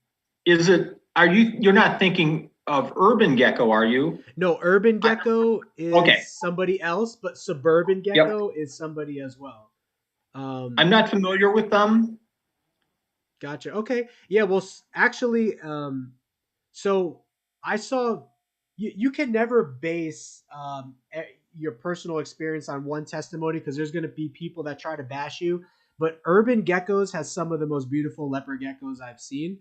I did see one time somebody said they had like a bad sales experience, but I never bought from them personally, so I can't like say anything about that. But what I can say is that there are people on the internet that will bash you on purpose, even if they didn't have a bad experience. But Urban Geckos, from what I could tell, looks very professional, and they have some of the most beautiful geckos. And Suburban Geckos also has beautiful geckos. But again, I've never bought from these two vendors. So what about you, Wally? It really depends on the geckos that I'm looking for. If I'm looking for leopard geckos, I'm going to, because I have a good relationship with a Gary Orner Exotics, I would go to a Miles Schwartz. I would go to, obviously, John from Gecko Boas. I mentioned Miles Schwartz from Impeccable Geckos, Heidi Nelson from Xeno Geckos, another great leopard gecko breeder. If I'm going to crested geckos, this is going to sound really strange, but probably the first person I would go to is Anthony Caponetto. Oh yeah, that guy AC is Reptile. big. And there's, a lot of, like you said, the internet is the internet. If you want to find something good about a person, you can find it on the internet. If you want to find something bad about the person, a person, you're going to find it on the internet. AC Reptiles has done well with me for some of my geckos. I would go to, I'm going to, name drop a couple of names here. Andrew Gilpin from Living Art Creations, Herps. I would go to Kyle Salzman in Wisconsin again, and God help me, I see his business name all the time, and I don't know how to pronounce it. Geckos or something like that. Anyways, so those are my crested gecko sources. For other geckos, I'm going to give you another couple of names for just rare stuff and really weird stuff. One is Joe Hupp, probably the best breeder, I think, in the country for just weird geckos, Australian geckos, and a myriad of different geckos. If I'm going for another weird gecko, I'd probably go to Ron Petroy, who is probably the most underrated breeder in the country. He doesn't get enough credit. He doesn't, toot his horn whatsoever. Nobody. But Ron Petroy advertised on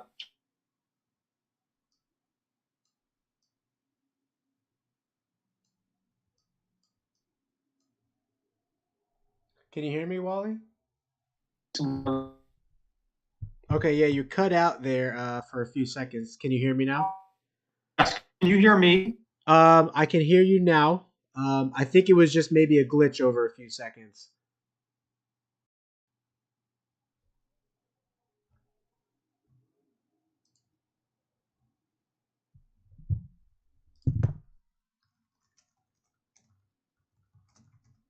Okay, folks, just give it a second here. We're gonna try to get Wally back in and connect with him back on the call here. In the meantime, you like this picture I put up of him? I don't know if you can see that, but there's Still Wally. there? Yeah, I'm here. Oh. So, all right, the connection's better now. For some reason, the webcam doesn't want to show you, but I put an image of your face up on the live stream anyway. I took you in the Santa hat and put you up there. Oh no! And people are going, "Why did you do that?" I love you in Don't that do Santa that. hat, Wally. I think that's great. That is a cool picture. Thank you. Yeah. So, what were you saying? There was about 30 seconds of cutout there. So, if you could rewind in your head 30 seconds or so. Yeah. Joe Hupp, one of the best gecko breeders in the country, in my opinion. Ron Petroy, another great gecko breeder, and Mike Wood from Gecko Laboratories, and Richie Leahy. God, I don't even know his company name, but another great weird gecko breeder. Not that he's weird, but is everybody, these little geckos, people think they're weird. Unique ones, right? Rare ones. Unique. That's a better word. Unique. Thank you. Okay, great. Was that the finish of your statement on that? That was. So real quick on the rare geckos, Wally, I have bred. I'm breeding right now Coleonyx geckos, which are pretty small, but I know you work with even smaller species. Can you talk a little bit about the difficulty of care and how you find it with when you're working with rare small geckos? Like, how do you set them up? How do you put them on heat tape? Do you put them in like a big bin or a small bin? Yeah, it's not easy. What I tell people to consider with working with small geckos, when I talk about really small geckos, I'm not really talking about the Coleonyx or some of the small Australians or animals like that. I'm talking about the really small ones like the Spherodactylus or Lygodactylus, the electric blues, a good example of a micro gecko, something that's less than a couple of inches. Those animals are unique in that they have a huge high metabolism. So Hmm. number one requirement is that you have to have a sealed enclosure. You absolutely have to have a sealed enclosure. No gaps whatsoever. Number two requirement is you have to feed them every single day. They're little hummingbirds. They run around the enclosure all the time. They're always active. They have a high metabolism. Feed. And the third is that, you have to kind of be careful with their environment. You can't, because they're 2 inches, you can't put them in a, 12-inch enclosure because, just like you said, it's harder to maintain heat and humidity levels and things like that in the small enclosure. It's easier to maintain that and give them temperature gradients in a larger enclosure. So I worked with some really small geckos years ago, and I did well with them in like 8x8x8 cubes, but I would never, ever do that again. I would give as good enclosures as I possibly could, simply to have temperature and humidity gradients so that they could decide themselves, what preference they have. Okay. Does that make sense? Yeah, definitely. So you want to be a little bit more attentive to their care than maybe like a leopard gecko per se, which you could kind of leave alone for a week or so. Leopard geckos are. So if pretty somebody hardy. asked you, for a leopard gecko, somebody emailed you or messaged you on Facebook or whatever and said, hey, it's Friday, I'm leaving town, I'm not going to be back until Wednesday or Thursday. Am I going to lose my leopard gecko? What would you tell them? Well, first I'd want to hear how they have their setup. But in general, a leopard gecko can, you just put their food in a little bowl and they just eat over the course of a couple of days. They will be perfectly fine. It would be my... Give them water. Yeah. Give them food before you leave. Feed them when you get home. Give them water. They're good. They're good. Yeah, they're good. These They micro probably geckos, like you it, just not being bothered. Yeah. Leave me alone. Don't keep looking in my enclosure. You're stressing me out. Those are just the opposite. You have to, if you're going to leave for 4 or 5 days, you better have the tank with some kind of a food source. You better have that mealworm dish full of baby mealworms. You better have fruit flies in there so that they have several days to maintain their diet and keep them going. Let me ask you a question, Wally, and this is probably going to help some people in the chat. Leopard geckos leopard geckos only have a need for humidity in their little humid box, and that's perfectly fine. You could spray down their humid box, and when you come back a week later or even 2 weeks later, they're probably going to be fine, unless they're a baby. Sometimes babies require a little bit more humidity attentive care. What about your experience with crested geckos? Can you just leave for 2 weeks and not miss them? Like, what is your experience with that? It kind of depends. And you can have, I couldn't do that in the wintertime in our house. I couldn't because our house is bone dry. And I know if I don't feed them and miss them in 4 or 5 days, that I'm going to notice issues. So I'm downstairs misting at least every other day in the winter, at least. So, we're feeding every couple of days, and in the winter the temperatures go down a little bit, so I might feed every 3 days. It's not that big of a deal, but I'm misting at least every other day for the crested geckos. But again, you hit on a really, really super important point there, is that you have to give them a moist hide, because there's a lot of times where I've maybe missed a misting and I'll go down there and I'll see half of my collection in their hides. For so crested that's a geckos sign. or leopard geckos? Crested geckos. No, you hit on a really good point with providing that, again, we're talking about, them deciding what they need, not us deciding what they need. Mm-hmm. But I'll find them in their humid hides, in their lay boxes, in their egg boxes. I'll find them in their humid hides because they need to be more hydrated, because maybe I missed a day of misting. Gotcha. And what about babies? Do they need more misting than adults, would you say? Like they need higher humidity? I do. Yeah, I think so. I keep them, you had mentioned before that you keep yours in a 6 quart. I keep mine in a 6 quart. A little half of an egg container, egg carton, plastic egg carton in there. And I have a paper towel underneath that egg carton so that paper towel stays moist for a couple of days. But I'm, again, in the wintertime, I do not miss misting for more than a day. Yeah, it worries me too. With the adults, I'll usually mist every 3 days with the adults, and I've never seen any sunken eyes or any problems. Same thing with the babies. But out here in Arizona, everything dries up very quick. So I try to control how many holes are in each tub. And sometimes I'll just, cover some holes. Maybe if I know I'm going to be gone, and this hasn't happened, but if I know I'm going to be gone for like a few days and no one's able to stop by and miss Going through, it depends, because you just mentioned a point. You have a few holes in your enclosure, in your baby enclosure. I have a big screen hole in front of all of ours, so I have to probably mist a little bit more frequently than you. It depends on how you're keeping them. It depends on your environment. There's a lot of questions that are out there. You just can't. We're going to go back to it. You just can't go to Facebook. It's not one size fits all, right? Yeah. Yes, exactly. And I always say this too. The animal hobby, specifically reptiles, since we're talking about reptiles, you are going to learn the most about your animals, not just from reading about what other people have experienced, but observing your animals yourself and learning what works and what doesn't work in your whole setup.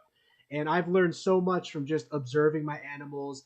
Oh wait, this animal didn't shed so well when I didn't spray it for a couple of days. Well, let me make some changes here, and you kind of just observe where you're going wrong, the mistakes you're making, and correct, right? There's the most important thing that you just mentioned, is that you're observing, you're watching, you're learning. Maybe not you're watching to see mistakes, or you're watching for bad behavior or something to go wrong, but you're watching to learn what good behavior is, what a good, healthy animal looks like, so that when you see something different, you know that something is different, and you know that you need to react to that.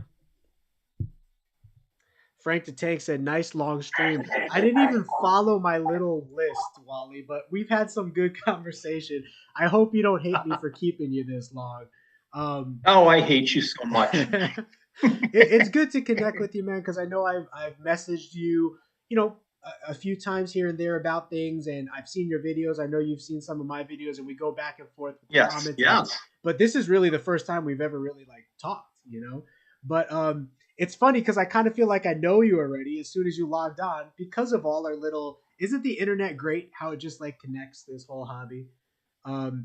It really is. I think my problem is sometimes that I see a lot of, and you do too, I'm sure, you see a lot of faces, you see a lot of names, you don't make a connection until something personal or something makes that connection for you. I know a lot of reptile shows, and I know the customers that are coming over and over and over, and I don't know their names. And then I'll see a message on Facebook. Hey, this is Steve. We talked about crested gecko, that one show that you did, about 3 months ago. And it's like, wow, I'm clueless, man. But then they'll say something like, remember I said that I have the 2 males together with a female, and I have no problems with my crested geckos. And it's like, now I know who you are. So what you're saying is you remember animal scenarios more than people scenarios. Isn't that weird? Yeah, but when our minds are so engaged with these animals, it's funny. So your mind makes connections, and since you work so much with reptiles, your mind is making more memorable connections with animal conversations or scenarios. Absolutely. So it's not getting easier. We've got YouTube, and we have Facebook, we have Instagram, and we have Twitter. And isn't YouTube great? Lord help us. Doesn't YouTube also fulfill that little niche in your heart that wants to share? Pretty cool. I got back into YouTube a couple of years ago because I bought an animal, Hemidactylus tridrus, and I went on the web looking for information. Oh, it's an African. It's I think this one is actually from India. Gecko, and that's all I have for you right now.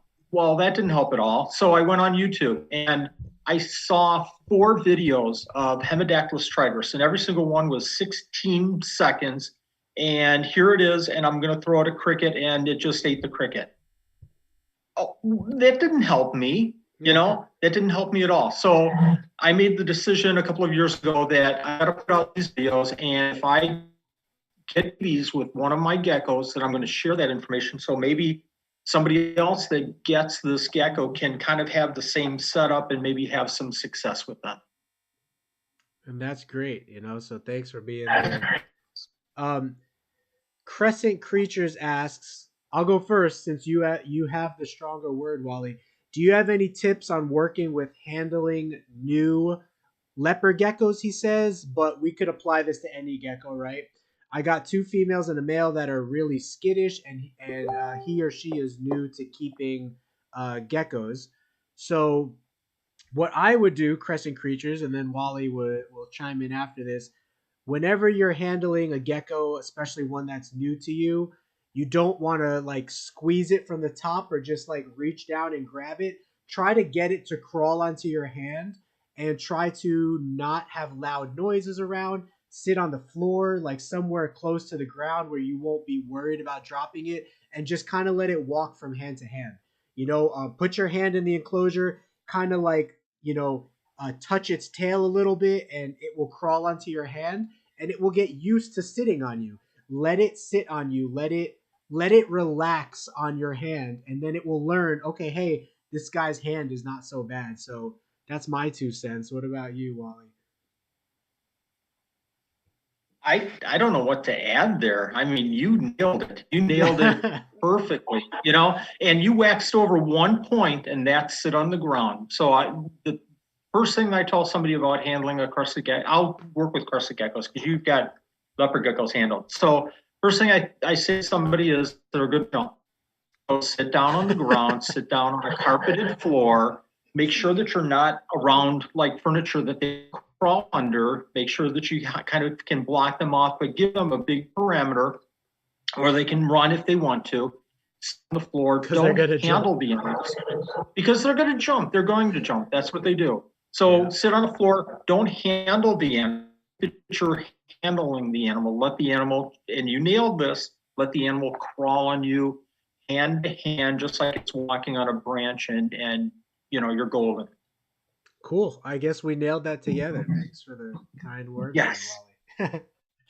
That's a virtual high five. High five, virtual. And never squeeze them, right? High five. I can't stress that enough. They might drop their tail. Definitely don't squeeze their tail. Don't dangle them, especially when they're babies. Just kind of let them walk onto you and let them, from your perspective, Wally, let them jump hand to hand. And so far, Wally, I've hatched 6 crested gecko babies last year. That was my first 6. All of them have their tail, and none of them have gotten spooked to the point where they dropped it yet. Fingers crossed. But I just handle them real gently. Don't squeeze them, and don't be rough. That's exactly it. I've seen drop tails, and it is frustrating. The second year that I had crested geckos, I found out what a fired up red crested gecko male looked like. So and it was turning on some lights to get something that I left downstairs. Oh my God, look at that crested gecko. I've got to grab my camera. So ran upstairs, pulled it out of the enclosure, flash is going off, trying to contain the animal because it's squirming all over, flash, and it dropped its tail. So, those are rough. Yeah. But it's, again, it's a learning experience, and we can't feel terrible about those things. You just have to make sure that we learn from that. Move on, learn. Yeah, I really hate it too, especially when it was something I could have avoided by just being a little bit more patient or asking somebody to help. But hey, sometimes we got to try to do everything on our own, right? I mean, we don't have hands around, or, we're human, so we get impatient. And I just look at myself like, Frank, if you just waited a couple seconds or was more patient, that gecko would still have its tail or whatever. You know what I mean? Yeah. So anyway, you learn from it and go on. So Crescent Creature said, thanks so much. The reason I've asked, I've heard from 2 different people that if their breeders leave them alone, because I've heard from 2 different people that if their breeders leave them alone, but I know people who have friendly breeders. So I think what he's saying is that the breeders told him just leave him alone, which is good advice. But at the same time, if you do want to handle your geckos, just go the gentle route. Let it crawl onto your hands. Let it jump hand to hand / crawl hand to hand, and you'll be okay too. Yeah, I might be reading too much into that, but I just want to make a really, really super clear point here that if they're talking about breeders, that they're not talking about the crested gecko that they own. The parents are gentle and calm, and their assumption is that their gecko should be calm. Oh, gotcha. Yeah. So if that's the assumption that they're making, or if that's the point that they're trying to make, is that I'm going to go to a breeder that has really calm geckos and I'm going to get a gecko from them. I tell you, Frank, I get asked so much, well, how are the parents? Are the parents calm? Is this animal, this baby going to be calm? Has nothing to do with it. In my opinion, there is no correlation between the parents' demeanor and the baby's demeanor. That's a good point. You start handling that baby right from the get-go and let it know that it's in a calm situation, that it doesn't have to be fearful, and that you're actually the person providing it food, and you'll be fine. Good point. You know, I would say the same thing too.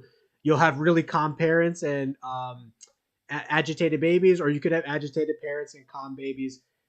It's just more of doing the right things, being gentle around the animal, and letting them warm up to you over time, if they will. Most leopard geckos will. Most crested geckos will. Do you have any crested or leopard geckos that are just like little devils, and you, no matter what, and you've just been nice to them their whole life? I had a crested gecko that I pawned off on somebody this summer. I'm going to finish that sentence the right way, but I convinced somebody to take one of my crested geckos, and it was as mean as snot. I couldn't go into the enclosure without it rearing up, literally rearing up and opening its mouth, and if I came within a foot of it, snapping at me. Now, having said that, I have a really, really super close friend that likes to work with animals that are a little challenged. That she works at a pet store, and she gets in, unfortunately, sometimes neglected animals, and that's her thing, is to work with these animals and try to convince them. So I explained completely to the lady, and she took this animal, and within 6 months, she had it calmed down to being able to walk on her hand and not acting that way. And it might be just that I didn't have the time to work with it the proper way and spend a lot more time with it. But yeah, this one was as mean as the devil to me. Maybe it just didn't like me. I'm thinking that's what it was. So I have this one leopard gecko that has been around in my collection for 3 years. My collection really started enhancing about 4 years ago, Wally. I started collecting for the purpose of like, I really made a decision. I was like, you know what? I'm going to go for it. I'm going to grow this hobby. I would like to have my own business one day. And I started collecting, right? I had this one gecko that was really nice gecko. It was a blizzard, albino blizzard. So, you know, and it was really nice when I first got him. As I added 50 geckos, 60 geckos to my collection, all of a sudden, this gecko turned the devil, right? And he bit me 2 or 3 times, really, really bad, leopard gecko, where I would be bleeding for minutes at a time, and it didn't really hurt, but at the same time, you don't want to be bleeding for minutes at a time, getting blood everywhere, right? So every time I handle this gecko now, I'm trying to work with him a little bit, but I still don't trust him, so I'll put gloves on when I handle this gecko. And I was doing a morph video with him in my hand one time, and somebody asked me, why do you have gloves on for that gecko? Does he have more sensitive skin? I was like, no, I have sensitive skin, and this guy is known for biting. He's the only leopard gecko in my collection, the only one that will show me very hostile aggression. And he'll, you know, most geckos are satisfied with biting you once, right? This guy will rapid fire 3 or 4 bites, and as hard as he can, Wally. He'll close his eyes, bite you, and squeeze his mouth as hard as he can. And adult leopard gecko males, they can actually bite pretty hard, you know, so you're gonna bleed. So anyway, it's just one of them. I think it has something to do with all of the pheromones in the atmosphere. I have dozens of, you know, I have a couple dozen males in the room, a couple dozen females. There's a lot going on, you know, so. Well, let me ask this. How many blizzards do you own? I own maybe 5 to 7, somewhere in that area. So tell me the demeanor of all 5 or 7 of those. Do you just have one that's a little ornery? I have that one that I told you that's super ornery, and then I have another one that is not. It's a blizzard that's not super ornery, but he is a little bit. You go to pick him up, he flinches a little, but he doesn't bite Okay. like this other one. Okay. Yeah. Yep. I my experience, and everybody's different, but my experience is that it's kind of a 50-50 call. Most of my blizzards are little puppy dogs, and I handle them all the time, move them from this tank to that tank, and no issues whatsoever, just as calm as anything. But the other blizzards, I don't have a ton of blizzards. I probably have about a dozen or so. But I would say 4 or 5 of them are definite little bulldogs, and they do not want to be handled. They do not want your hand in the enclosure, and they'll tell you right from the get-go. So I wonder if I think that's more of a trait of the blizzard itself, where I some have are heard that pretty before calm. too. Yeah, yeah. So But let's you got see. a good one. Oh man, he got me good once, and then I was like, you know what? Next time I pick him up, I'm just gonna put my hand under him. Guess what? That didn't work. He bit the heck out of me, and I was bleeding again. So strike me once, my fault. Your fault or whatever. Strike me twice, okay, my fault. I wasn't going for the 3 times, so now I wear gloves. But I'm gonna ask a couple questions that will thank you, Erica, for subscribing. Really appreciate that. And if you like Gecko videos as well, Wally over here, if you're not subbed to his channel, he does really cool rare leopard gecko species as well as leopard geckos and crested geckos. Erica Stoltz, new subscriber, so just wanted to shout her out. So Wally, before we go here, let's touch on why I have you in a Santa hat on the live stream right now. What's with because the 12? you're mean and cruel. I'm mocking you. He's got a You're white mocking. beard. So you deliver Gecko gifts to Gecko fans over the holidays, right? Can you talk a little bit about your 12 days of Christmas? I'll be a little contrarian there. I don't deliver anything. I'm a paper shuffler. This whole giveaway is all about the people that subscribe, that participate, and this whole event is about the generosity of all of our breeders and vendors that have contributed so much, not just this year, but over the years. I started off this 12 Supreme Days of Christmas. I'll talk a little bit about history, and I don't want to take a lot of your time here, Frank, but I started off about 8 years ago or so, and I think the total amount that we gave away, and I keep saying this, but it's not about the money. It's about the gifts, and it's about the goodwill, and it's about bringing this community together. But the first year, I think I contributed all the gifts, but I think we gave away like $200. The big prize was a $100 gift certificate to Supreme Gecko. Like anybody really wants that. Hey, that's So cool. then, thank you. But then it built on itself, and I started, sending out some of those begging letters to people, and we had companies like Zilla Products. Wow. Ryan McVeigh came in and really contributed. So, like our third or fourth year, we were up to $500 or $600, and I was beside myself. I was so happy. I felt like, yeah, this is going where I was hoping. And again, I do a lot of promotion of the vendors. I try to do shout outs, and I was putting it on the web page and showing off and telling one of the requirements. This isn't just a, hey, put your name in a hat and I'll draw a name. It's like this last day, there's 12 days. We give gifts out every single day.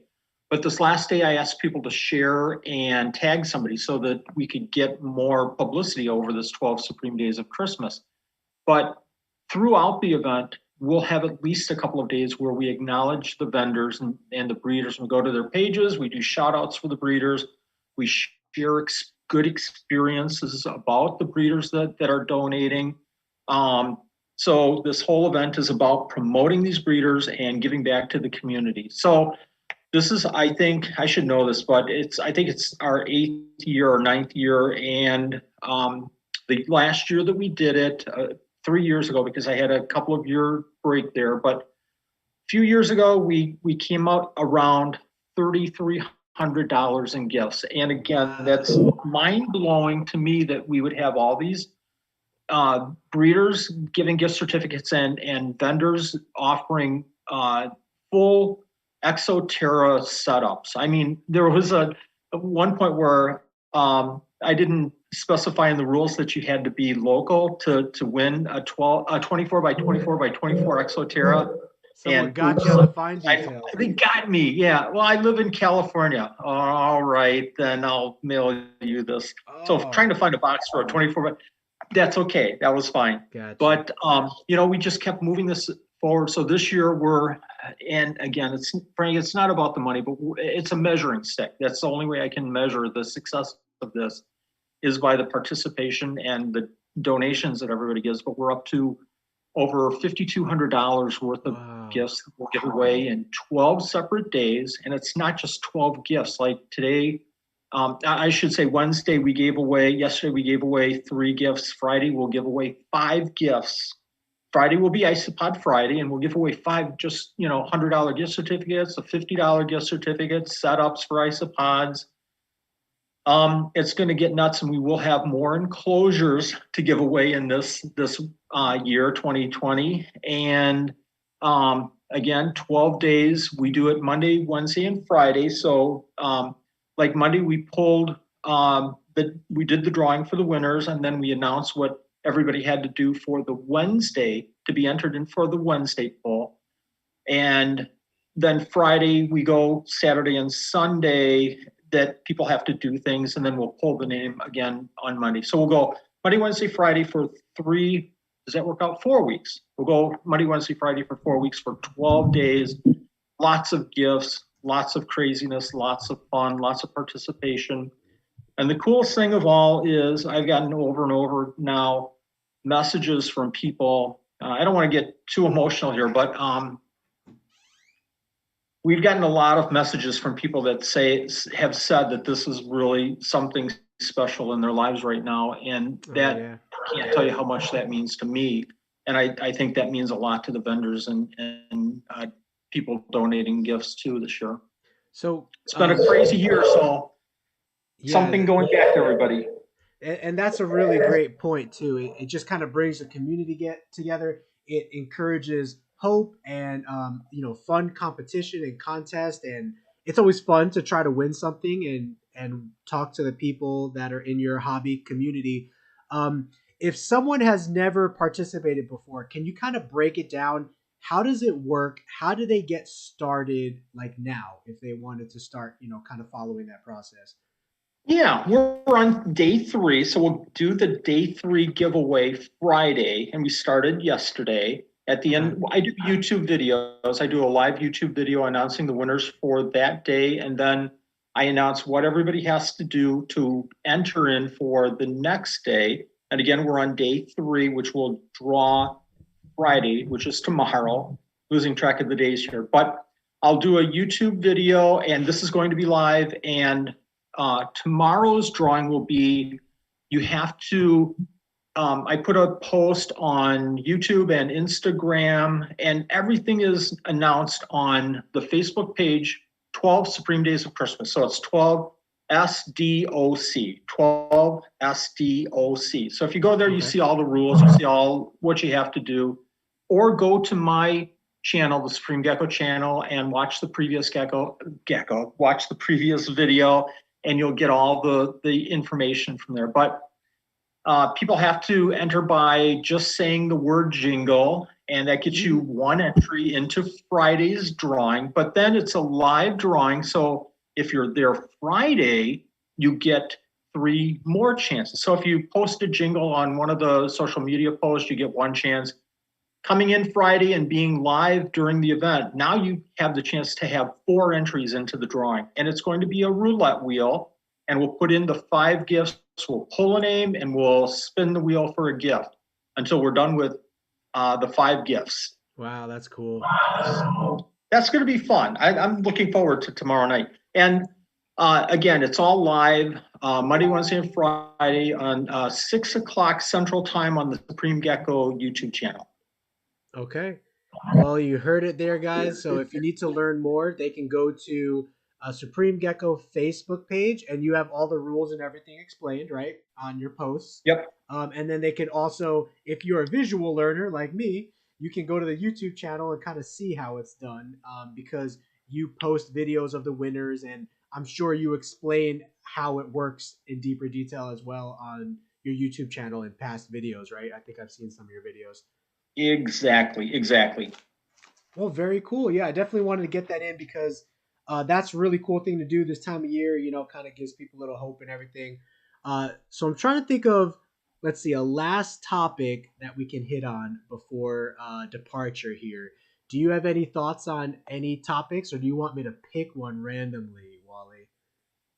Oh gosh, I've got a bunch of topics, but if you have anything specific, go ahead and ask away, fire away. And if you don't, I'll pick a topic out of a hat. Do you have topics in a hat, or is your brain the hat? Like you're gonna pull it out My of brain is the hat, and it's a big hat, but most of the time it's kind of empty. So all right, 2 questions, Wally, man. I yeah, always do this. yeah. I'm like one more thing, and then I always do two. Not to put you on one side of the fence or the other, but if you could only keep and breed and work with one species of reptile, what would it be? It would be if I had. Well, here's another Wally story. When I got out of the hobby a few years ago and I got back into it, the one thing that I said to myself was, I'm not going to do animals that make money or that I can breed easy and I can bring to the reptile show. I'm going to pick the 4 or 5 animals that I just absolutely love to work with. Good point. And I don't care if they ever breed and I don't care if I ever sell them. These are the animals I love to sit down, just like you were saying before, sit down and watch their behavior and learn and just appreciate the animals. And the funniest thing is that I guess I'm going to take 2 animals. You did I'm going to do 1 and then you went 2 on me. So I'm going to do the same thing to you. Okay. The 2 animals that I would go with is a gold dust day gecko. Balsuma laticata, the gold dust day gecko, because they're easy to keep. They're little small animals you can keep in a small enclosure, and they're little hummingbirds, and they talk to each other and they interact with each other, and they're a day gecko, so they're vernal, and they're a bunch of fun to watch. And the other animal would be a Periodora androyensis. It's a teeny tiny 1.5 inch little gecko, and nobody knows or cares about them except for me, but they wag their tail. So you throw a cricket in and their tail goes up and it curls around, and just like a leopard gecko kind of shakes it back and forth. These guys pull their tail all the way up, just like a scorpion, and then wiggle it back and forth slowly. And I think it's kind of the same kind of philosophy as a scorpion with the tail up as a deterrent. These guys are I think focusing the insect's attention on the tail, and then they go after the prey. But they zap them. It's a cool little animal. So those are my 2. Okay. And everybody's going like, I have no idea what you're talking about. What were those species names one more time? They didn't stick out. Sure. Balsuma laticata is commonly called the gold dust gecko. Okay. Gold dust gecko. And they're green with just a beautiful gold shimmering. It looks like you're looking across the ocean and the waves and the little, gold shimmers. It's a beautiful animal. And the other is Periodora. I love the genus Periodora, and Androyensis, because it's a little teeny tiny gecko. And I was one of the first animals, weird animals, unique animals, as you like to say. It was one of the first unique animals that I had some success with. And you brought up a good point. A lot of people ask, what morph should I start with? What species should I start with? Work with what you like, right? Jump in, work with what you like, because ultimately in the end, you might have difficulty selling. You might not have the money to buy into an expensive project. So work with something that you can enjoy, and everything else can follow after that, right? Absolutely. There should never, ever, ever be a day that you walk into your gecko room or look at your enclosure and say, oh no, I have to feed the animal today. Yeah. There should never, ever, ever be a day like that. I say I've said this for years and years, the first day that I open the incubator and I find a baby and I don't jump for joy and look at that with admiration, the day I don't appreciate the birth of a baby in our facility is the day that I quit. Yeah, that's a good point. Um, there, that's a good point. Yeah, care of the animals first, right? Yep. So, real quick, there's a couple questions on the way out, and we could just answer these real quick. Yeah. So, please don't flood the chat, guys. But if you have any last questions while we have Wally here for the next couple of minutes, somebody asked about your giveaway. Is that 6 p.m. Central Time or Eastern Standard Time, or 7 p.m.? Yes. Yeah. What time zone is that? Thank you for asking. Thank you for letting me clarify. It's 6 p.m. Central Time. Central Time. 6 p.m. Central Time. So just research whatever time it is centrally, guys, and then wherever you are, just adjust properly. If anybody has any questions about it, again, you mentioned it's on the Supreme Gecko page. It's actually on the Facebook page called 12 SDOC, 12 Supreme Days of Christmas. It's a different page. SDOC. It's a different page. If anybody has any questions, ask Frank or certainly please direct them to me. There are no dumb questions. It's just my chance to clarify things. So I would appreciate any questions whatsoever. Okay.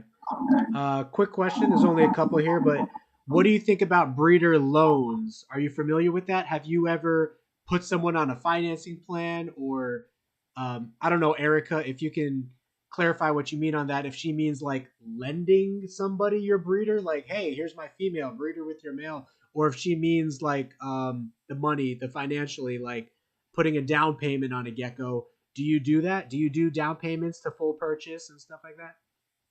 Two different ways to look at that one. And gosh, I feel like I'm going to go ramble for about 15 minutes, but there's two different ways to look at that. One is a breeder loan where somebody gives me their animal or I give them my animal, and then you split up the babies somehow.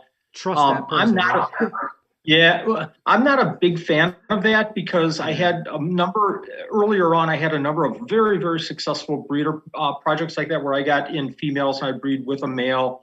And it worked great, and they got some good babies, and I got a baby or two, and I felt good about it. They felt good about it. But then I had one where a guy gave me 3 reds, and I bred to my red bull, red male, and for a year he kept coming back to shows. Yep, no baby, no eggs, no eggs, no eggs. Oh, I got eggs, and all the babies, nothing hatched out. So now the funny thing is he never said it like, hey, you owe me, or I'm really disappointed. He was just telling me that from a great friend, is still a great friend, but I felt bad. I felt horrible. I felt like I let him down, so I don't do that kind of a breeder program anymore. From a buying standpoint, if somebody wants to buy an animal, I'm all for a down payment, and I'll hold the animal and again, I try not to say this publicly, but if somebody puts a down payment on a reasonable time, thank you. That's a great way to say it.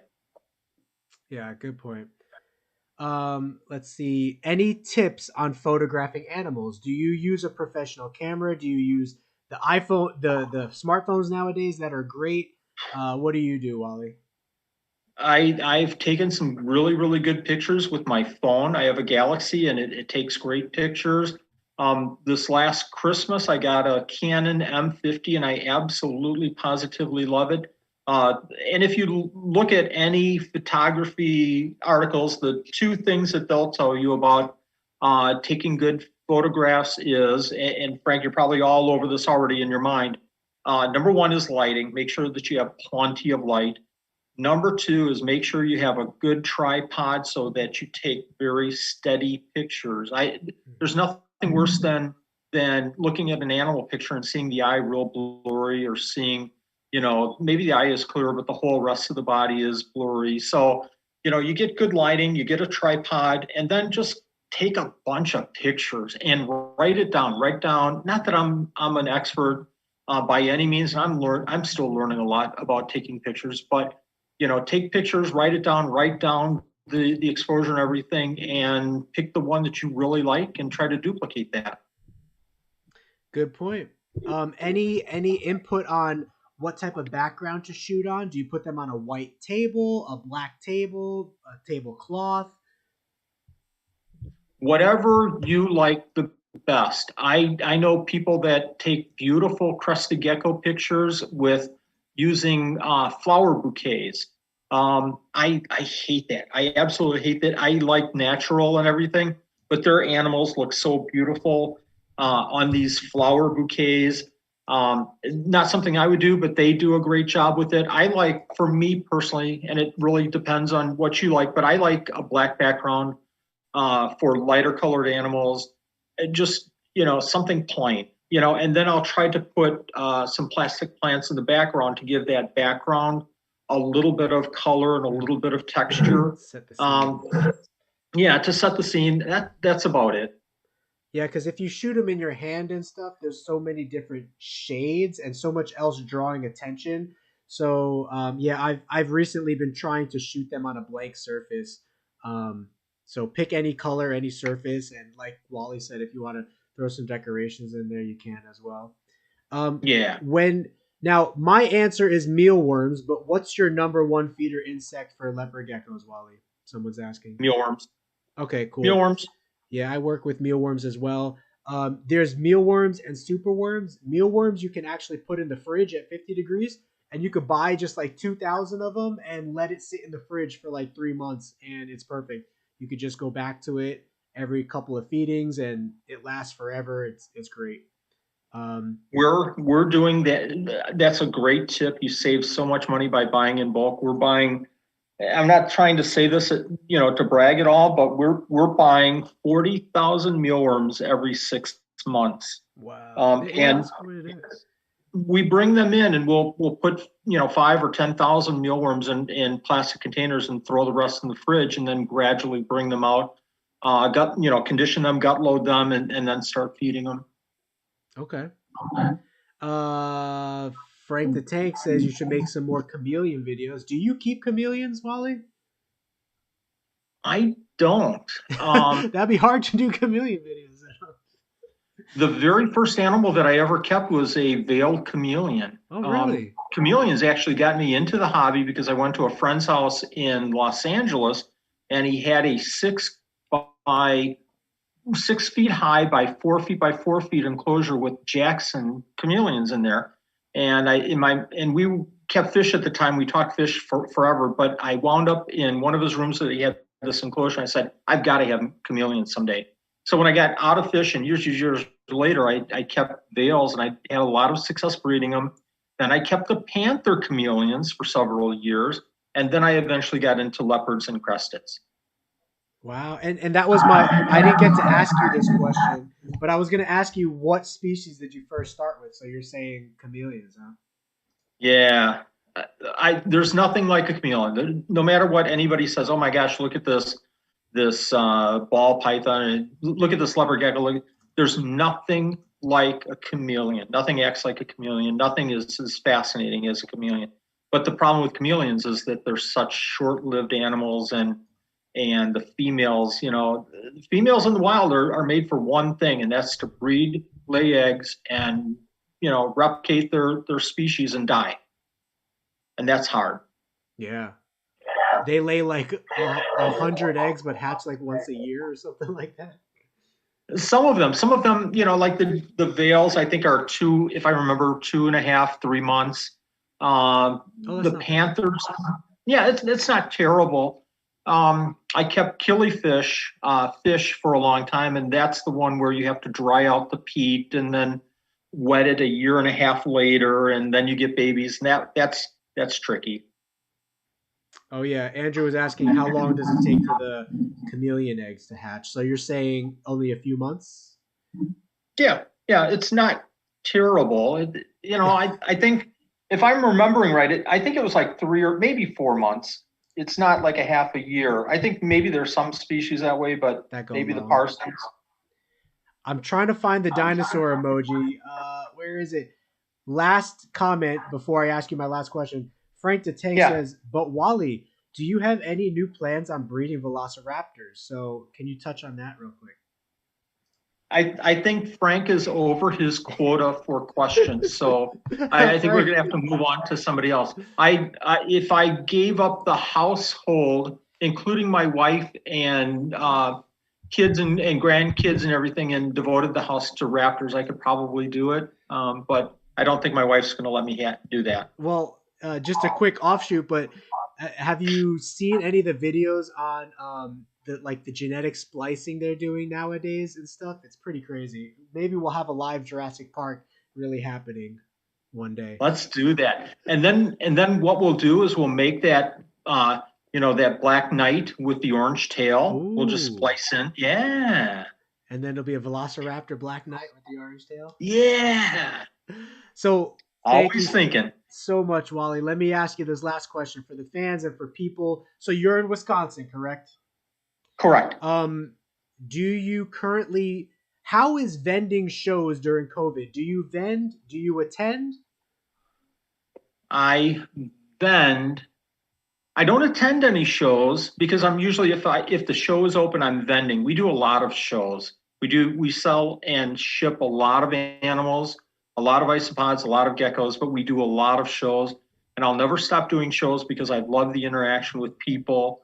I love talking to people. And I really feel like if you want to work your brand, if you want to work your business, you have to do shows so you get repeat customers and you start developing that customer base. So we'll never stop doing shows. But during COVID, it is tricky and it's hard. The biggest challenge for me is, and with you keeping crusty geckos, you'll appreciate this. Doing a show, the easy sell is the family that walks by and says, I'm looking for a reptile. I'm not sure what I want.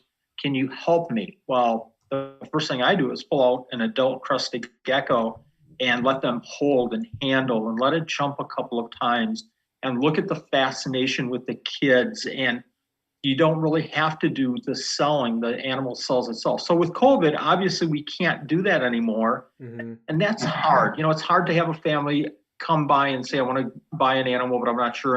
And then not be able to share that experience of them actually handling an animal. So that's the biggest challenge. So what is, in case someone wants to know, what is the next show you're going to be at? Do you have that planned already? Yeah, January. I don't know the date. I should know this, but it's January. It's in Janesville. It's in the mental reservoir somewhere. Well, my wife knows, and she's my calendar. Yeah, I don't know tomorrow. No, I don't tomorrow. I know we have a drawing tomorrow, but after that, I don't have any control of the schedule or the calendar. She's got it all, and she told Wally, we have to be over here. Okay. So it's in Janesville. It's early Janesville, Wisconsin. It's actually by Beloit, just south of Madison. Okay. If anybody knows where that is, the big college city. And early January, and we'll be at that show with some pretty nice animals. Okay, so if someone wants to come out to the show, Janesville, you said? Yes. Wisconsin, and that show's in early January. Is it like a Wisconsin Repticon, do you know, or like the name of the show? Or is it a small private show? Yeah, it's the Show Me Reptiles Exotic Animal Show. Show Me Reptiles is Midwest based, and they do a wonderful. We're very fortunate in this area to have several show organizers that do just such a great job with the community. Each one of these shows has, top-notch vendors and quality animals, and they really do the publicity thing the right way. We're very fortunate. So this is the Show Me Reptiles show. Show Me Reptiles. Okay. Yeah. All right. Well, there are no more new questions in chat. So everybody, if you want to just silently clap your hands and give Wally a thank you for being here. Thank you for giving me 2 hours and 30 minutes because we got on 15 minutes early. So 2 hours and 30 minutes of your time tonight, Wally. And I know you're super busy, but everybody seems to really have gotten some good comments in. And the chat, people really enjoyed being here. So thank you guys in the chat for showing up. Thank you, Wally. And any last words or remarks for the night? I want to thank just like you said, I want to thank everybody that showed up and stayed the course. Appreciate all the questions, great questions. Thanks for supporting Frank and myself with the YouTube videos. That's how we get our kicks, to see a video go out and see somebody subscribe or somebody like it. I know I'm that way. It's a blast seeing that, and I'm sure Frank is the same way. Keep supporting the YouTube channels, and Frank, thank you very much for having me on. It's been a blast. Every time I do a show like this, it's like, what, 2.5 hours? I thought it was 15 minutes. I thought it was only going to be an hour. Well, thanks for tolerating me for 2.5 hours. And seriously, thanks for, I apologize for these technical difficulties, and I have to work that out. Perfectly fine. You sound great now, if it means anything. Cool. Frank says, Wally, will see you in your nightmares. Yeah. You're already in my nightmares, Frank. I don't know how it can get worse. All right. Well, happy holidays, everybody. Wally gives a jingle, jingle, ho, ho, ho. Go check him out on his site. 12 Days of Christmas, right? Yes. 12 Supreme Days of Christmas. 12 Supreme Days of Christmas. Get involved with that festive atmosphere. And I think that's it, right? Thanks, Frank. All right. Thank you so much, That's it for me. Thank you, everybody in the chat. We'll see you guys next time. Bye. Bye-bye.